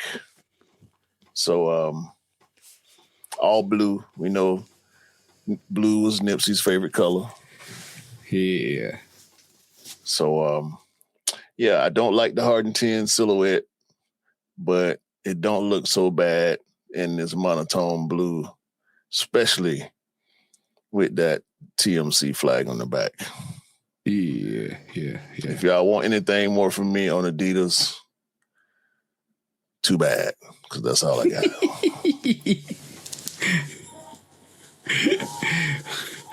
It took a brave man. It took a brave Q this week to say that.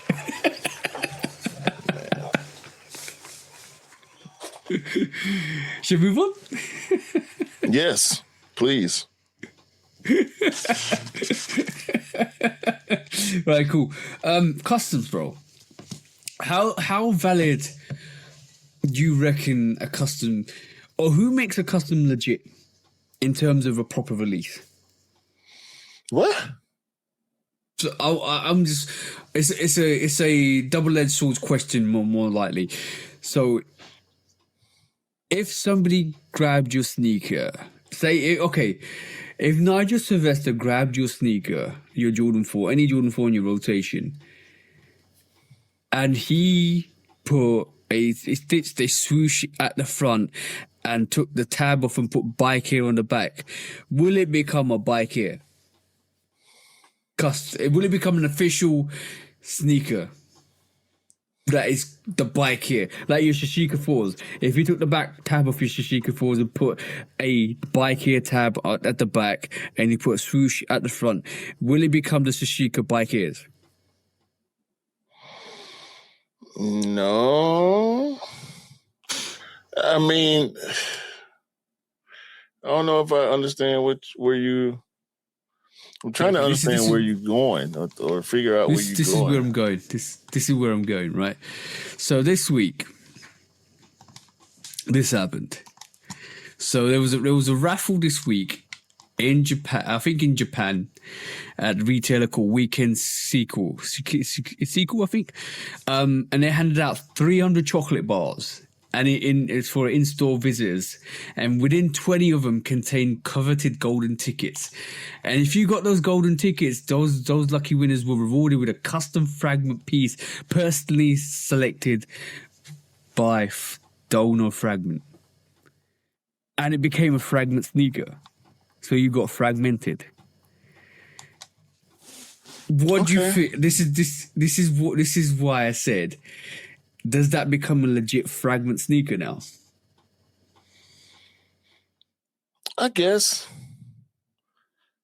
I mean, you can't say it's not if the legit owner of the brand says,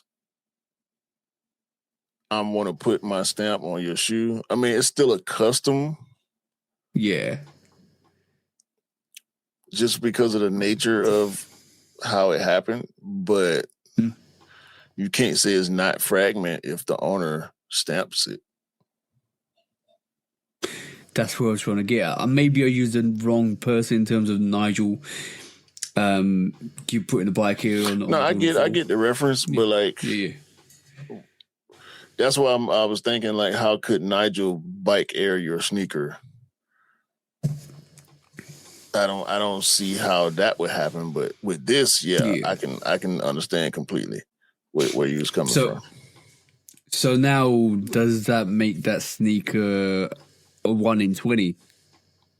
Yeah, definitely. It's rare now. It's went from coveted GR to grill status, dare I say? Yeah. Oh yeah, I would say that. I would definitely say that. This is the Lost and Founds, isn't it? Yeah, the Chicago Lost and Founds fragment. Yeah. The Lost and Found is a coveted GR. We know how supposedly difficult it was to get that sneaker. It took me a good amount of raffles to get my pair, and I ended up getting my pair on Nike Sneaker Reserve. I know one of the bros got you your pair. Was it Dale? They got your pair? Dale, yeah. Yeah, that story is like, this is why I love stories like that. That story is still iconic. He was staying over because he was going out the next day to an event, and then he walked down the stairs because he knew I didn't get a pair. He walked down the stairs and he was like, "Yo, bro, I copped you your Lost and Founds." Like, what? Yeah, I copped you your Lost and Founds, bro. Yeah, so I think it's pretty official. Hopefully they stamp both sides of the sneaker. Oh yeah, you got to do both. You got to do the left and right, don't you? Yeah, hopefully. If it was my pair, I would want them to do both sides. Yeah. Then it makes it a bit more, even more official. Well, it's official if. But how do you legit check that? How do you verify that? Because now that's the question, bro.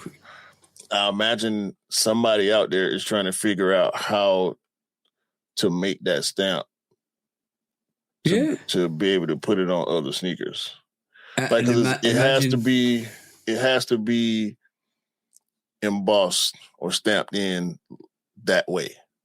Yeah, exactly. And you know how the fake markets work, and if they found out, and if somebody was trying to sell a pair, and if it does come on our resale platforms, and it's a 1 or 20, and then how do you legit check if it's an authenticated pair? Do you get a card with it? The golden ticket, the verification that this is a legit pair?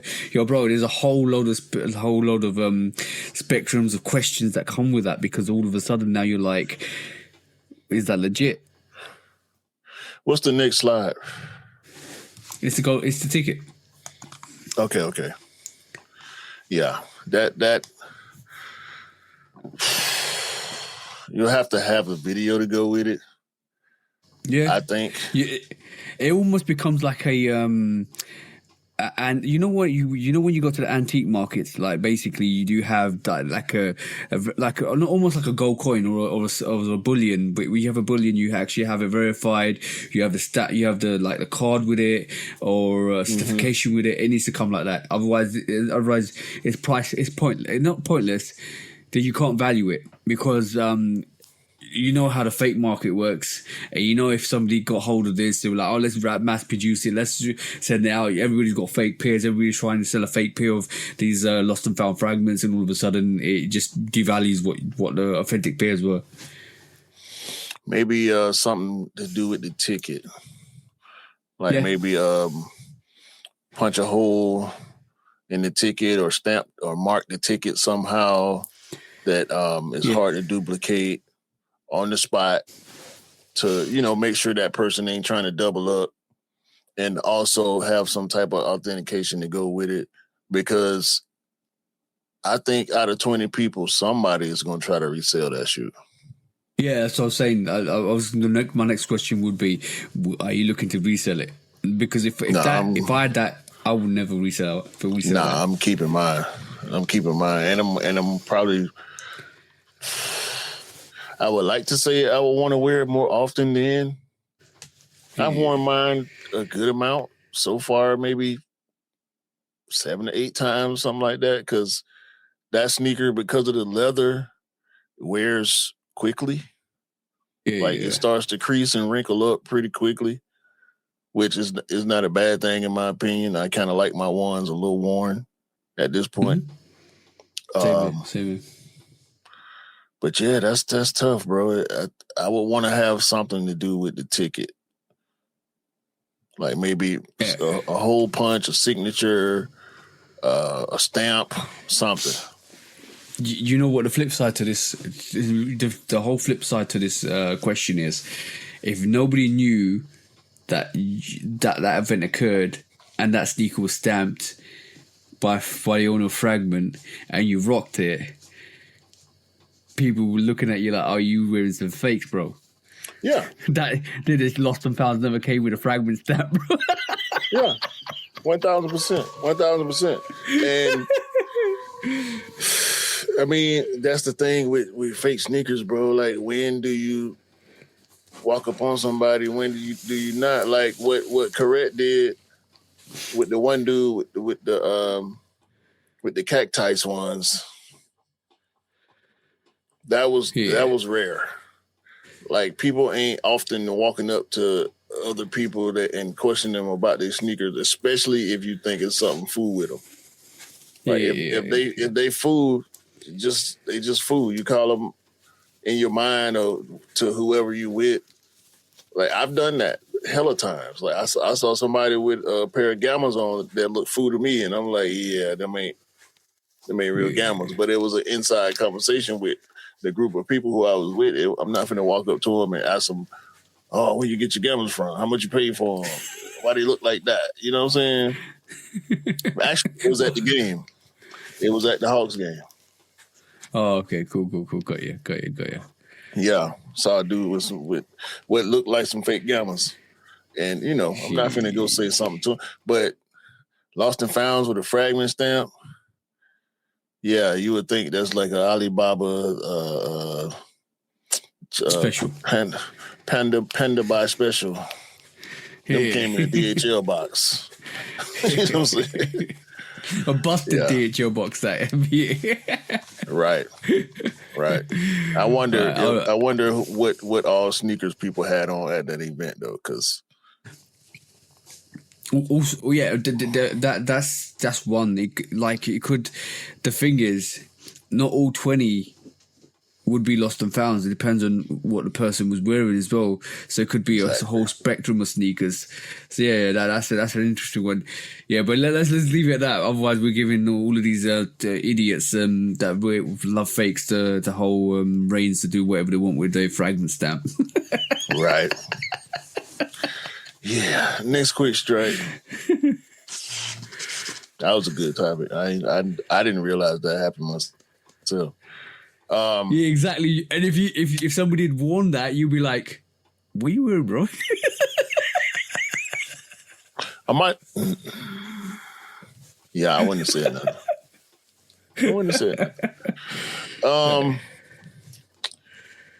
Speaking of fakes and resale and all that,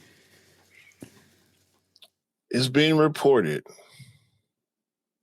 that the market has crashed on the VAA ones. Okay. And resellers have lost over $80,000 buying early pairs for the prices to tank and lose value.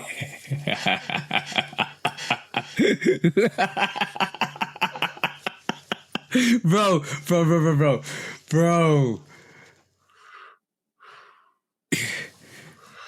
These resellers. Go ahead. Bro, reportedly, even if it's reportedly, this is why I was doing the evil laugh. These resellers truly do not do their research. These same resellers don't know the market. If you're buying early pairs of the VAA Jordan 1s, we knew weeks ago, months ago, that was going to be a big release. Contrary to what people were telling, like I picked up. Obviously we met the bros, and I picked up my VAA Jordan 1 from Offspring, right? And I had a conversation with one of the guys, one of the main guys at Offspring. And he told me there was loads of pairs of these sneakers, and I knew a month out that this is going to be mass stock like the Union fragment that it released globally. So if me personally, I'm not a reseller, but if I was a reseller, I would not be paying $2,000 or $1.5 for this sneaker, because I know when this sneaker releases, this is going to be about £350 sneaker or £300 sneaker in pounds sterling. I'm not stupid. So if allegedly the people are paying that much for this sneaker early to sell, you truly do not know the market, and you deserve whatever was coming to you. This reminds me of an episode we had a while ago where you brought up this very phenomenon of resellers not being able to predict the market that they claim to dominate and thrive in. Thank you. Just in Japan, which is not a very large country, there were supposedly, well, it's a very dense country, but it's not very large. There are supposedly over 25,000 pairs. Mm-hmm. In early March, prices were as high and probably exceeded $1,600. By the end of March, beginning of April, the average price was around $700. That's over or around $1,000 loss per pair. And we saw the pictures of these fucking idiots with stockpiles posting on IG, flexing hundreds of pairs. Hundreds of pairs. This one picture showed 37 pairs. Next picture showed 88, and the third one showed 82 pairs. Between these three pictures, that's where the 80,000 in losses numbers come from. There's a lot of stipulations that go through reselling at this moment in time, right? You need to remember the core aspects of reselling. Number one, this is not COVID anymore. Sneakers are easily accessible. Number two, when sneakers release, the closer you come to the actual release, the sneakers drop in price depending on the amount of sneakers that drop. Even if there's limited to 10,000, when the sneaker comes out, it will drop in price. And when the sneaker comes to hand, it will drop in price before it ever picks up. That's standard. The only time that's ever changed is if it becomes exclusively regional to like Chicago or whatever, because as soon as that happens, it's not accessible everywhere else. So we knew this Jordan 1 was coming out, or just Jordan 1 VAA was coming out everywhere. So you knew this price was going to drop from a month out. And third of all, and this is the most important factor, is people aren't buying sneakers like they used to. Nobody's paying resale prices like they used to. This is not COVID anymore. Nobody's got extra money given out by the government to go spend money on sneakers. So you're not going to pay resale for sneakers. So what you're going to do, you're going to wait for the sneakers to come down like every other sneakerhead's doing. You're going to wait for the sneaker to come out. You're going to wait a couple of weeks if you can't get it for retail, and you're going to see the price of the market. And then if you don't like it, you move on to the next sneaker. That's what's happening currently, and this is what's going to keep happening to sneakers like this. And resellers that are new to the industry or new to the market aren't realizing. They're thinking, let's pick this sneaker up 2 months ahead of schedule for $2,000 each because I've got money to burn, like I'm a stupid idiot, and I'm going to try to sell this sneaker a month out for $1,500 to somebody that wants to buy it, but nobody's actually buying the sneaker for that value because everybody's savvy to the fact that when the sneaker comes out, it's going to drop in price. So according to this report, we know the retail, U.S. retail is $230, so $185 UK. The backdoor price was between $900 and $1,100. the market peak was around 1,600, and now the average price is around 650. So, yeah,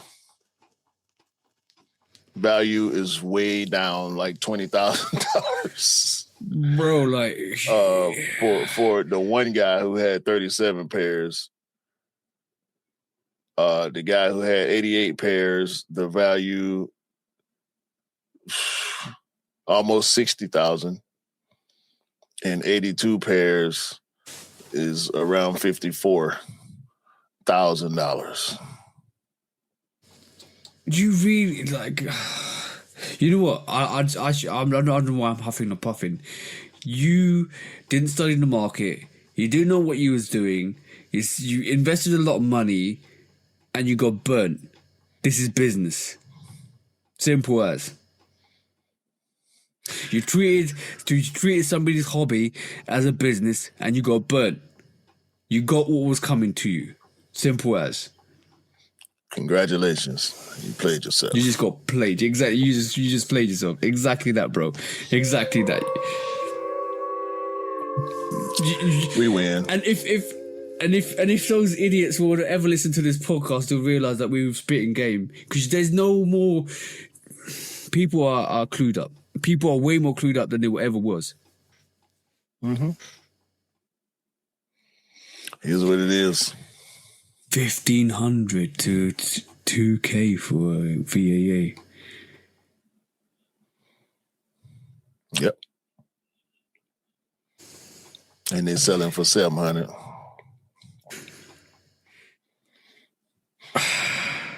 That's funny. That's funny. You just bought yourself a lifetime supply of Virgil Abloh archive. Did you know when they asked? You know when they started asking people about, oh, do you want to buy this VA? You know what they heard?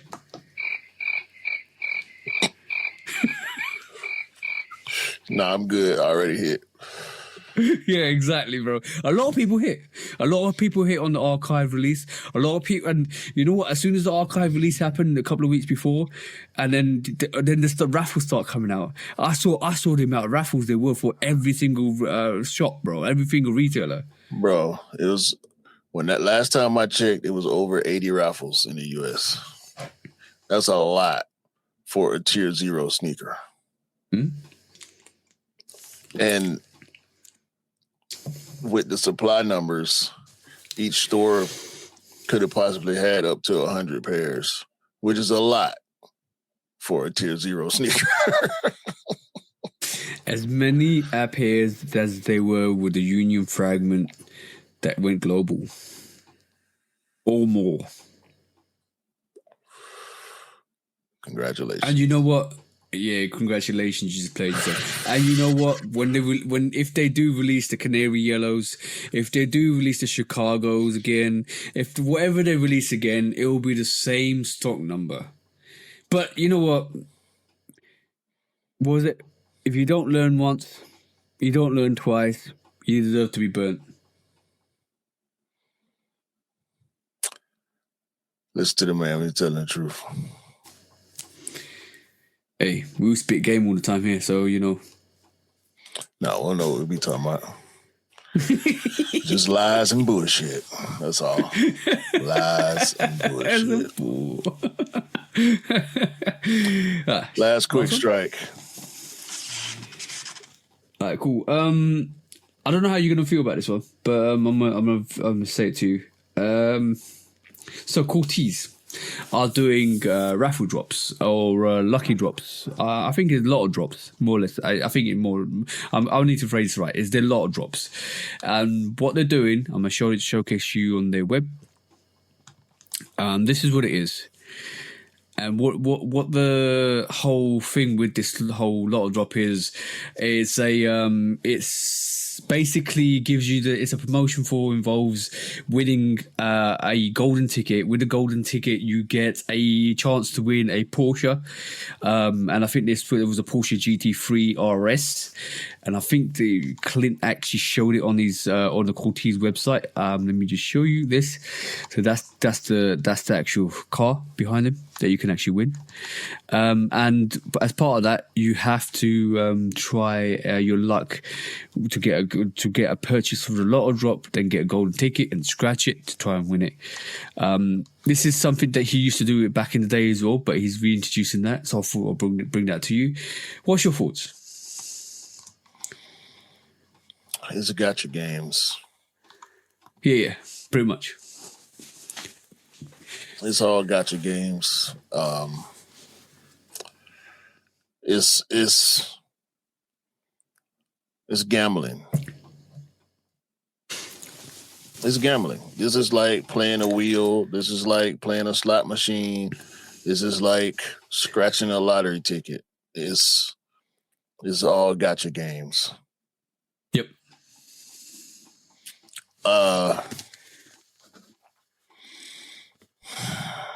don't know if I should be mad at it or disappointed. It's an interesting way. Yeah, it's an interesting way to sell product, though. Bro, it was more interesting when it was tied to a sneaker.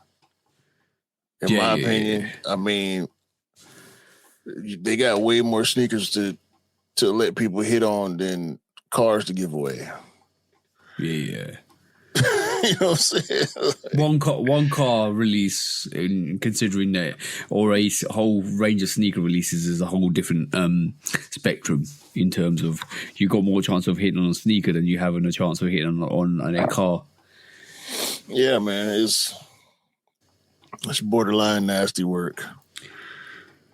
I mean, in the effort to sell merch, you gotta do what you gotta do. Giving away a car to sell merch is extreme.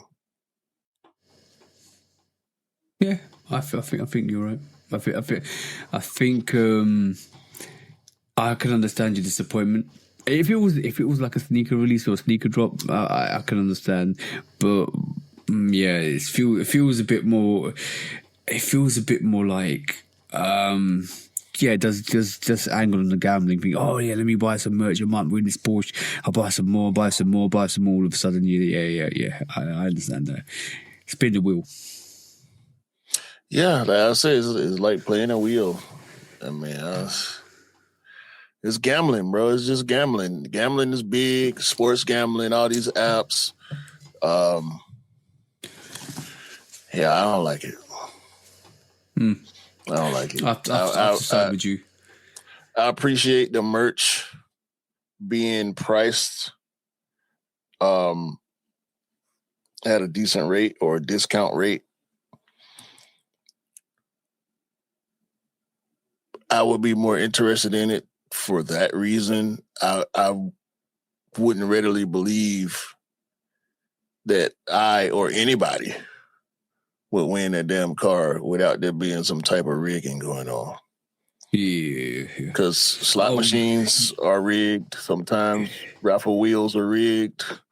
You were going down the realms of what I was thinking, but you said it out loud, which was, how do you know whoever won the car wasn't part of his team or wasn't associated with him in the first place? Or yeah. I know of a friend of a friend. Yeah. And it's a write-off. I don't know how y'all taxes work over there, but if something like that in the U.S. is a write-off. Yeah. That's less money in income tax you have to spend. Yeah. Because it's a, what do you call it? A charitable. Charity. Yeah. Okay. But it's not charity. Same thing. Yeah, it's same thing here. Charitable donations, you don't need to write up a tax. Yeah, I understand. Is it a donation, though, when it's tied to sales? I don't know. Yeah. It's interesting. It's interesting. Well, that was this week's quick stretch, bro. Shall we go into? I would like to say a famous topic now. Yeah, I'm just glad we made it through all the quick strikes this week. Yeah, to be honest, last week we was very intensively into it. And the week before. Like proper. Yeah, bro, yeah. We keep missing topics. But this week we got through it in inadequate time as well. Yeah. Let's do it, bro. Let's do it, bro. When resale is too high. Damn, resellers. Order. When hype beats go too far. These damn hype beasts. Order in the court. Order. The back door opens. Guilty. It's time for Order in the court. the sneaker court of public Guilty. opinion.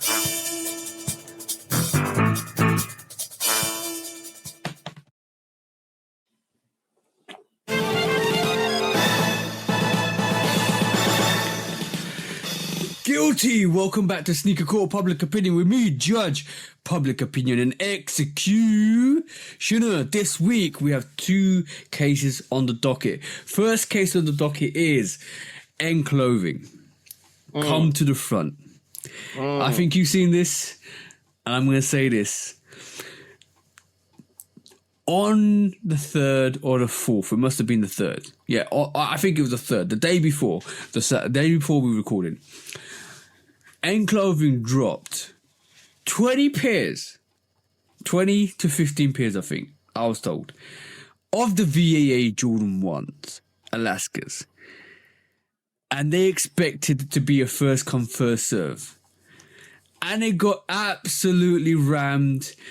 People started getting rowdy. Things were thrown. And I'm like, N Clothing, have you not learned from all the other occasions you've done this? Especially the other occasion when you released another hype sneaker a couple of years ago and from somebody threw a whole chair through at the window and started all this disgruntled behavior. And all the way through COVID when size did something and somebody got hurt and somebody this and that and this. Why are you still doing first come, first serve for 15 to 20 pairs of a hype release when you could just drop it online or you could drop it as a raffle? What was the whole point? You created ruckus for no reason. You wasted police time for no reason. And you wasted public time for no reason. Because you know when you do stuff like this, you know the public and audience you're going to attract to your store. And you know what's going to happen. So why did you do a first come first serve release for the Jordan 1 VAA Alaskas? I don't understand, bro. Did it on purpose. They probably did it on purpose to create this turmoil to bring attention to their store. I don't understand. And on that note,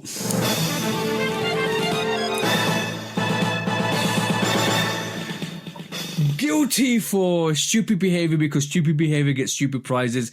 And if your staff get hurt, if your store gets damaged, if something happens outside to the public, that's on you. Everything that happens with that release, that's on you. So I hope you will learn from your lessons and I hope you don't do stupid things again because stupid behavior gets stupid prizes. Isn't that right, bro? Yeah, if I was the insurance company that was covering that N Clothing store, they ain't giving y'all shit because y'all knew what's going to happen. Exactly.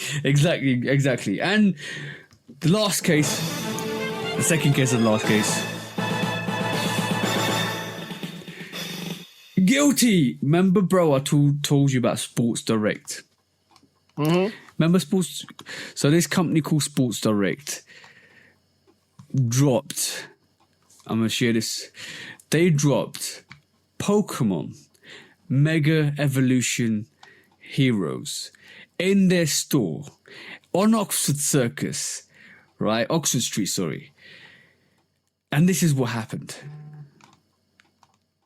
Nothing, bro. Should we go in? Fucking, this is wild, bro. I'm recording the whole thing. This is wild. Look at this shit. What the fuck? Mate, I ain't even trying to get no Pokemon. This is just... So they once again did a first come first serve release for these Pokemons. The shoes? No, not the shoes. The cards, bro. It might be shoe. I don't know. If it was a shoe or a card, one or two, bro. I'm not into Pokemon. I don't know what it was. I'm not going to Google it quickly so I don't get it mistaken. But basically, they released this. There was a Puma Pokemon collab that just released. No, it was for cards. It was for cards, bro. Right. So they the general public waited outside. Then they broke the steel gates, ran through to the store, picked up the items, and basically damaged the store in doing so. First come, first serve. Pokemon, I can't blame Sports Direct for one, because like every store nowadays does Pokemon releases in store and use first come, first serve. What I can do is blame the general public and the resellers that are doing stupid behavior, because what you're going to now find is these cards are going to be less accessible. They're going to be raffled off. They're going to be harder to get. And then you're going to start complaining. Because this is what happens. And this has happened in the sneaker game. And we just talked about how in clothing shouldn't do first come, first serves. And how they should be raffled off. If you are doing bad behavior in public, trying to get stuff that's exclusive like this because of the monetary value for this, for a product, because you're so thirsty for a product like that, what you're going to find is this product is going to be less accessible to you guys. It's going to get botted out online by, what we know, a system that was used on the sneaker game before will now transcend to other areas because it's easy to do. And you will start crying. So stop being absolute idiots when you get thirsty for a product because of the value of the actual product. That's what I'm going to say, bro, because that's absolutely horrendous behavior. To do that, to damage a store in central London, yeah, there's repercussions coming. I can tell you that now. But on that note, guys,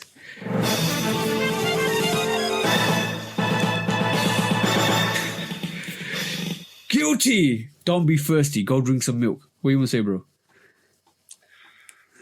I hope everybody who went in there and bum rushed their store get a whole pack full of Squirtles.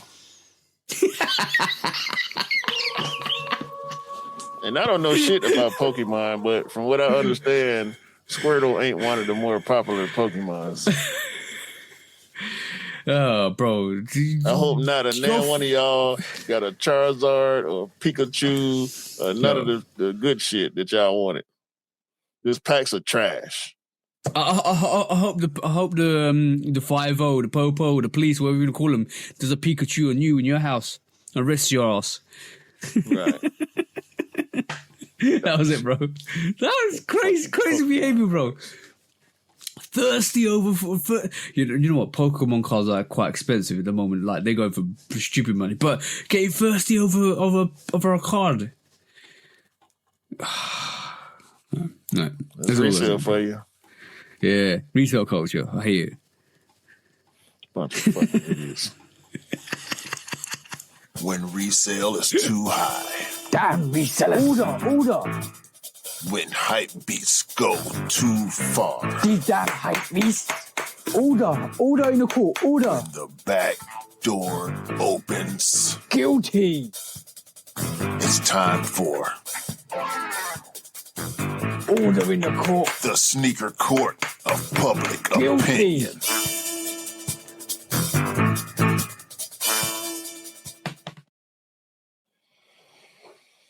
Hey, bro. Like, other areas of the hobbyist community are learning about resale now. They gonna learn. You're gonna learn real quick. More than one lesson too.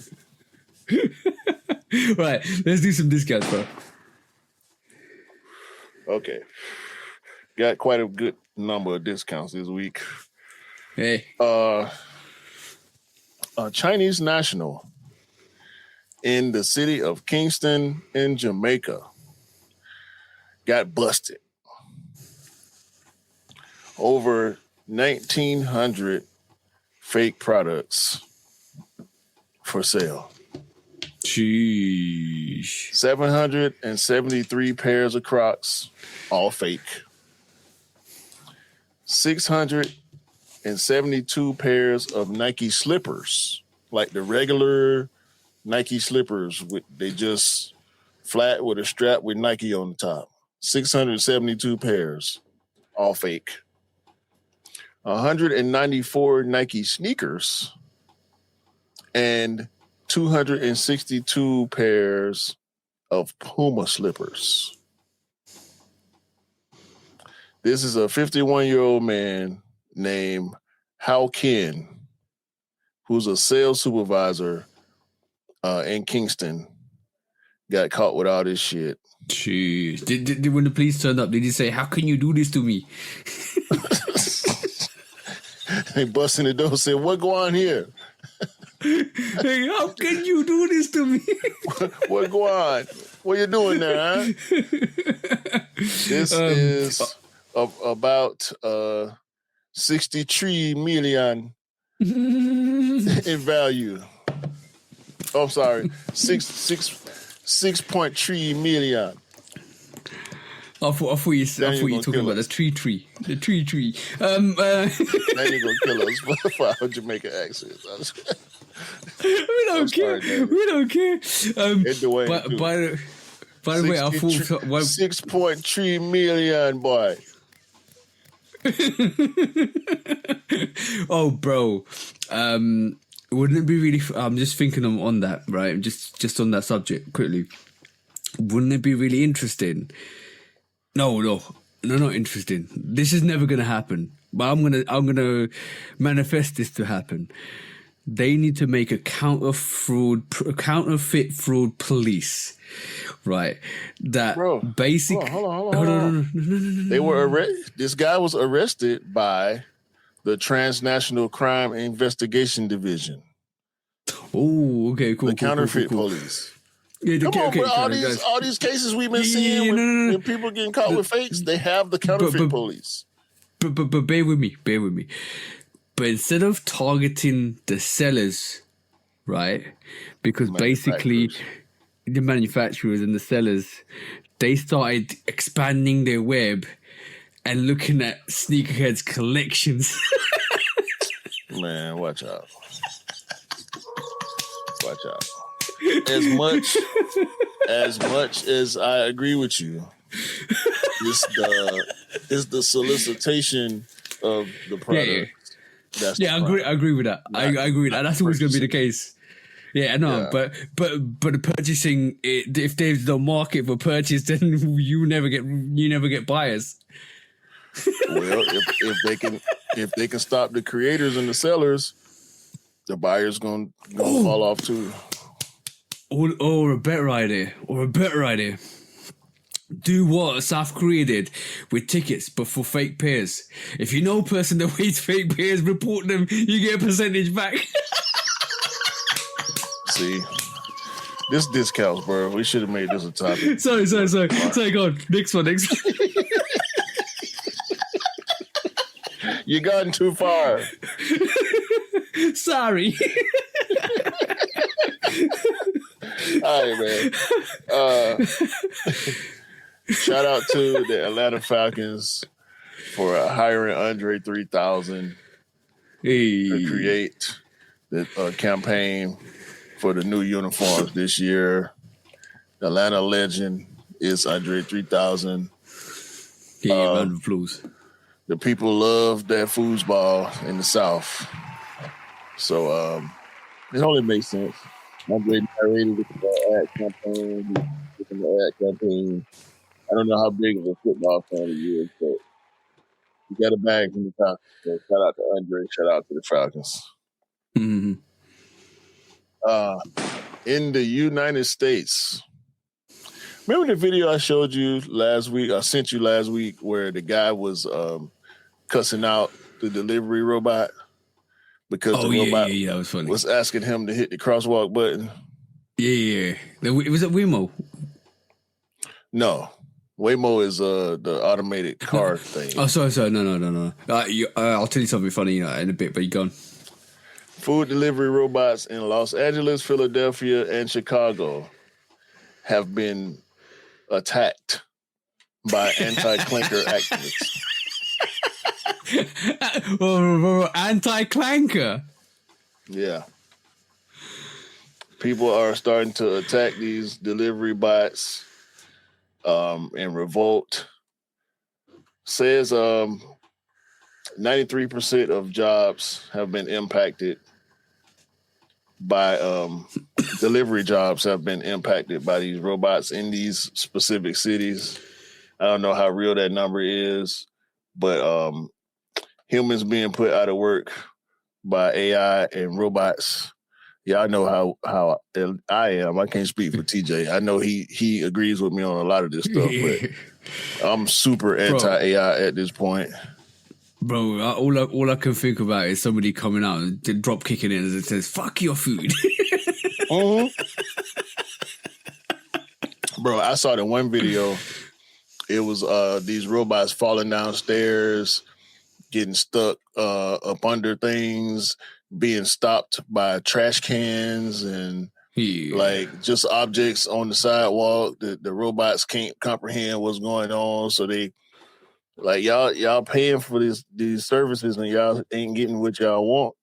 You're gonna have to go walk the trail and find your food being stuck because it's a bench or a bus stop on the sidewalk where these dumbass robots can't put it together.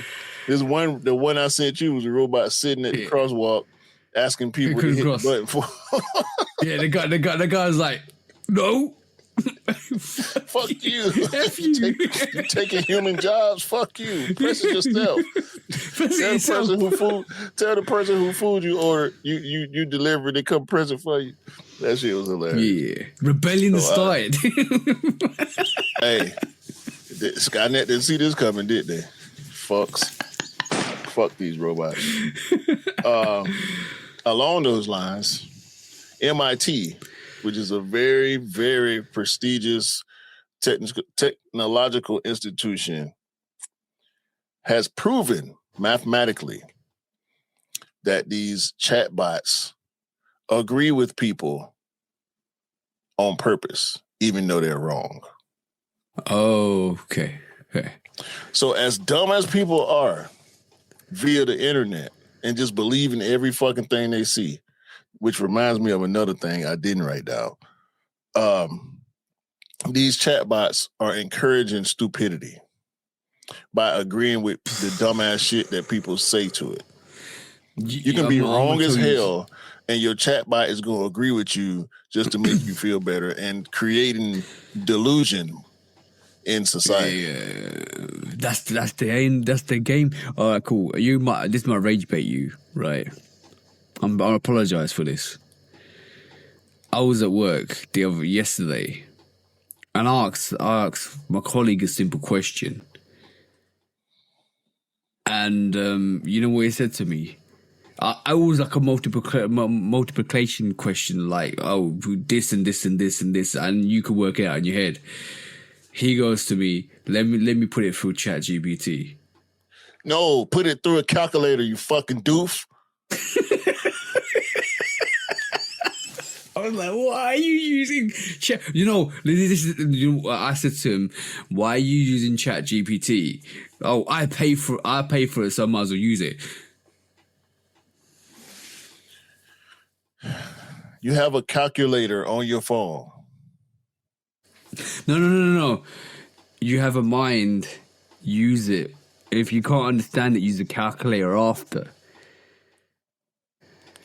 I'm saying if your immediate option is to use a tool, use a calculator. Yeah. A lot of these people, bro, I don't think they can do math problems. They can solve math problems on paper anymore. No. It's a tragedy, that. Fucking morons, massive tragedy. Bro. Yeah. Look, that reminds me. Like, AI should be your last option ever. That reminds me of this story that's been floating around the fucking peanut gallery with these bunch of idiots reposting it and talking about it like it's real, where this AI creator made an image of a black dude with a bunch of Nike swooshes burnt into his back. Did you see that? Oh yeah. I said this shit is fake. Yeah. First of all, Nike did not hire this artist or commission this artist. People making videos saying y'all gotta answer for this, and why would y'all do this, and blah blah blah. Nike ain't got shit to do with that. If you look at the fucking post, the post that the original Rage Baiter put out and says the name of the creator of the actual photo, you can go to that person's page and see all the AI bullshit that they've created over the years. It's a bunch of AI images created by an independent artist, quote unquote artist. You know what? AI you know what's going to happen? No, it's fine. It's fine. You know what happens in circumstances like this? The brands will come after you for discrediting their name. And then they'll put a lawsuit, discrimination and deforming their name. So they'll put a law case on you and a lawsuit on you, and you have to end up going to court. And all of a sudden, you're paying millions for deframing their name. So do what you need to do, but remember, you're going to get effed at the end of the day. It's pure rage bait, and it's causing people who already want to have something to be mad about to say, boycott Nike. I ain't wearing no more Nikes. I ain't buying no more Nike. I'm burning my Nikes. Nike stock is already down, which shout out to Frank Cook. He's leaning in. He says he likes working against the adversity. And I don't know why the fuck these people, they ain't doing a shred of research, bro. It took me 30 seconds because one of my partners sent it to me. Yeah. You was like, read the comments. You just instantly said, read the comments to me. Like, all right, cool. Read the comments. First of all, read the comments. I ain't even talking about you. Read the comments first. Listen to the video where the name is said. Search the name. Go to the page. See it for yourself. Now, that image is not on the page anymore because of the backlash. But if you scroll through the pictures, it's all clearly AI images. A lot of them have Nike swooshes and all this shit on them. But you know what, ain't no ties to Nike. This Nike has never used any of the shit created by this person. Yeah, but you know, bro, let me just put it this way to you. The same person that told me I'm going to use ChatGPT to actually go and look for something or calculate something, it's all about critical thinking. It's all about doing your research. It's all about breaking down and following the trail. And most people don't want to do it or just want to lean into something. And simple as, bro. They don't give a fuck.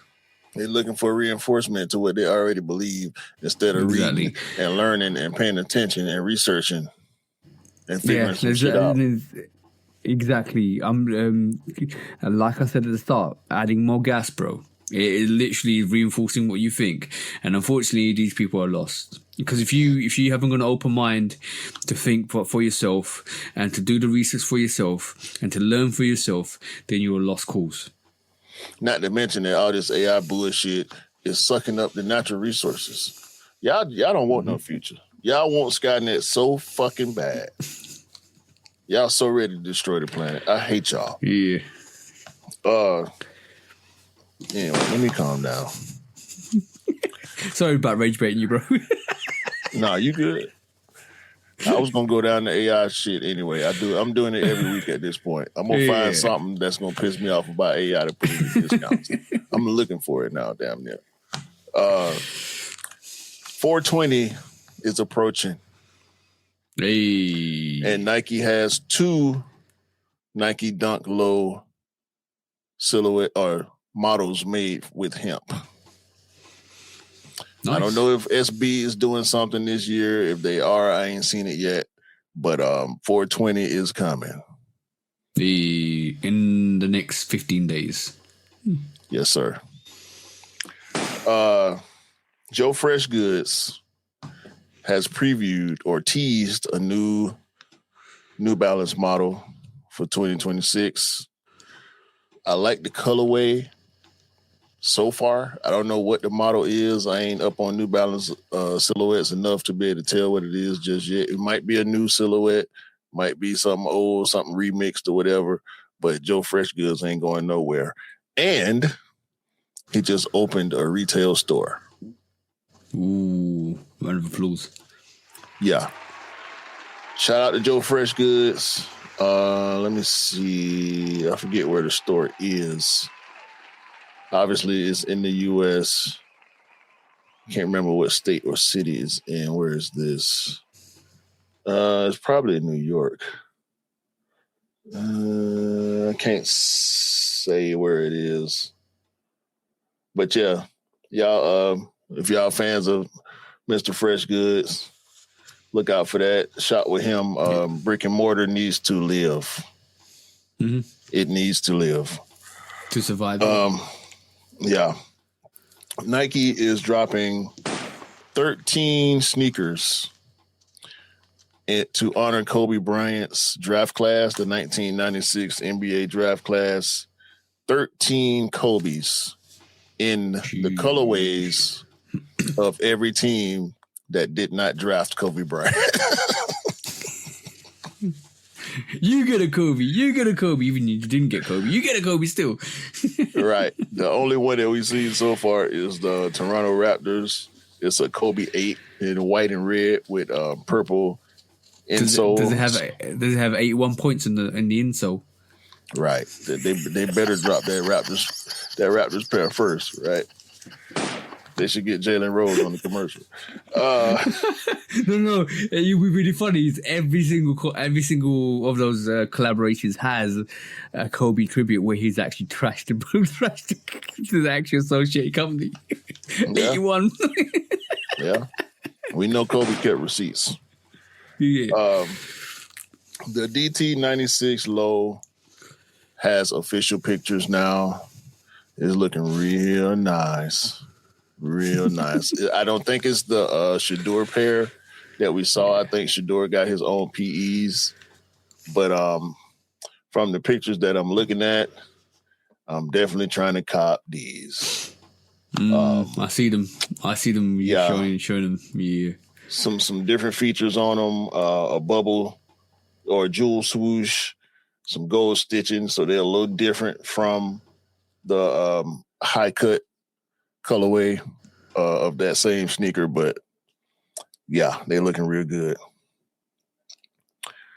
Have you ever heard of Gabios? No. Well, whoever Gabios is has created a paper bag boot. I'm guessing by your lack of a reaction, you ain't seen it. No. Paper bag boot. No, I've seen this. Oh, no. Oh, yes. Brown. No, I haven't seen this one. I thought you were talking about something else. Is it really made of paper? I don't think so. It looks leather. No, it looks leather, yeah. But it also looks like a paper bag with the handles and everything. Oh, okay, brown paper bag. I see. Oh my god. Moving on.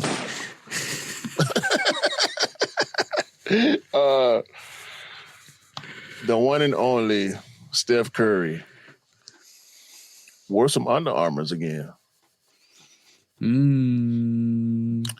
He's just fulfilling his contract. I ain't gonna say all that. I think that's dead. But he been wearing a whole lot of different shit as usual. But this time he decided to wear the trashiest pair of Under Armours he could possibly find. These are straight garbage. Okay, cool. Then this brings credibility to what a lot of people have been saying, and you've said it before. Basketball players don't know how to dress themselves or what to wear. Yeah, these garbage. and they look like some. Oh, I left a comment on here. Them shits look like aisle 27 at Walmart for $19.99. You bad for that one. Hey man, sometimes I put a little negativity out there on the internet. It's okay. I mean, obviously, if you listen to the podcast, you know that. Nike has made a Puerto Rico Shox R4. Shout out to Puerto Rico. Shout out to Puerto Rico, yeah. Yeah, that's all I got on that. For the first time, Nike will produce and release the Moon shoe to the public. Okay. You've more than likely only seen the Moon shoe in pictures or displays. Legendary silhouette from 72. Mm-hmm. One of the original sneakers that they made with Mrs. Bauman's waffle iron. Oh yeah. So got a question. Is it the Moon shoe though? Did they actually go to the moon though? Okay.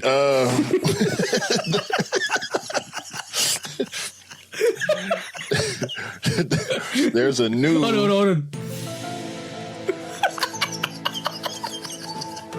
No, that's it.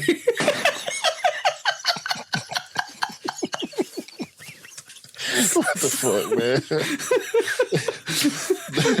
There's a new Jordan 4028 in the black and metallic gold.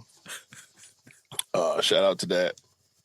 Frank Cook says that we will be getting new pairs of the Nike Air Force 180 made by Union. Or made by Union. Yes. I knew he was saying they might be coming back, but I didn't know it was a Union collab. Yeah, supposedly a Union collab. That's gonna be interesting. For sure. And last but not least, one of my favorite collaborators, Kids of Immigrants, is cooking up. Hey, what's this time? Can't tell. It's looking like it's going to be soccer themed though, so it may not be something that I'm interested in, but it's KOI. So whatever it is, it's probably going to sell out. Yeah. Shout out to KOI.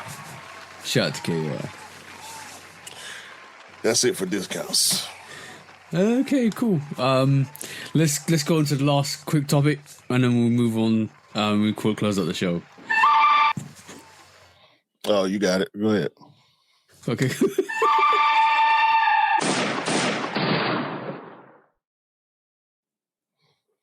All right, like we normally do, the good, the bad, and the ugly from this week. The good this week was the actual Nigel Sylvester campaign for the bike, Brick Off the Brick. That was good. And another thing, the good thing for this week is resellers are losing money and they're really learning real quick how much of unresellable sneakers are at this moment in time. So congratulations to your dumbass for actually losing money, because you deserve it. The bad this week, Q had to admit that Adidas released some good sneakers. No, but Q had to big up Adidas. That's the bad for this week. And the ugly from this week is all you damn resellers breaking shops. Stop it. It's minor, man. Learn people places fucking up shit. My missus told me that her nan, God rest her soul, said, if I take you to the shop, do not touch anything in the shop. If you break it, you pay for it. That should be the moral of the story. Simple as. That's the good, the bad, the ugly this week.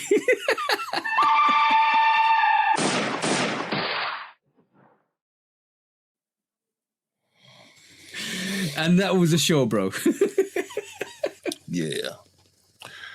Once again, we appreciate y'all, all the listeners, all the viewers, all the bros, all the people who coming and joining us on the IG or whatever platform it is.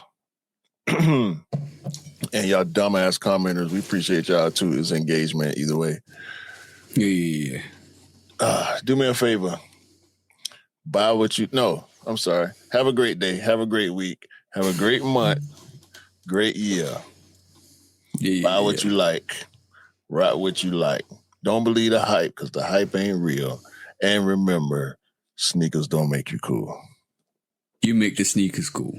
That's the one. Oh, and lastly, before we say, well, for all you dumbass people that are saying, oh yeah, this is just another sneaker with another colorway and blah blah this, blah blah that. All right, cool. Give us a different option. Tell us another option we should buy. Because you can't. Simple as. They'll be all right. Or not. Don't matter. Well, exactly. Bye-bye.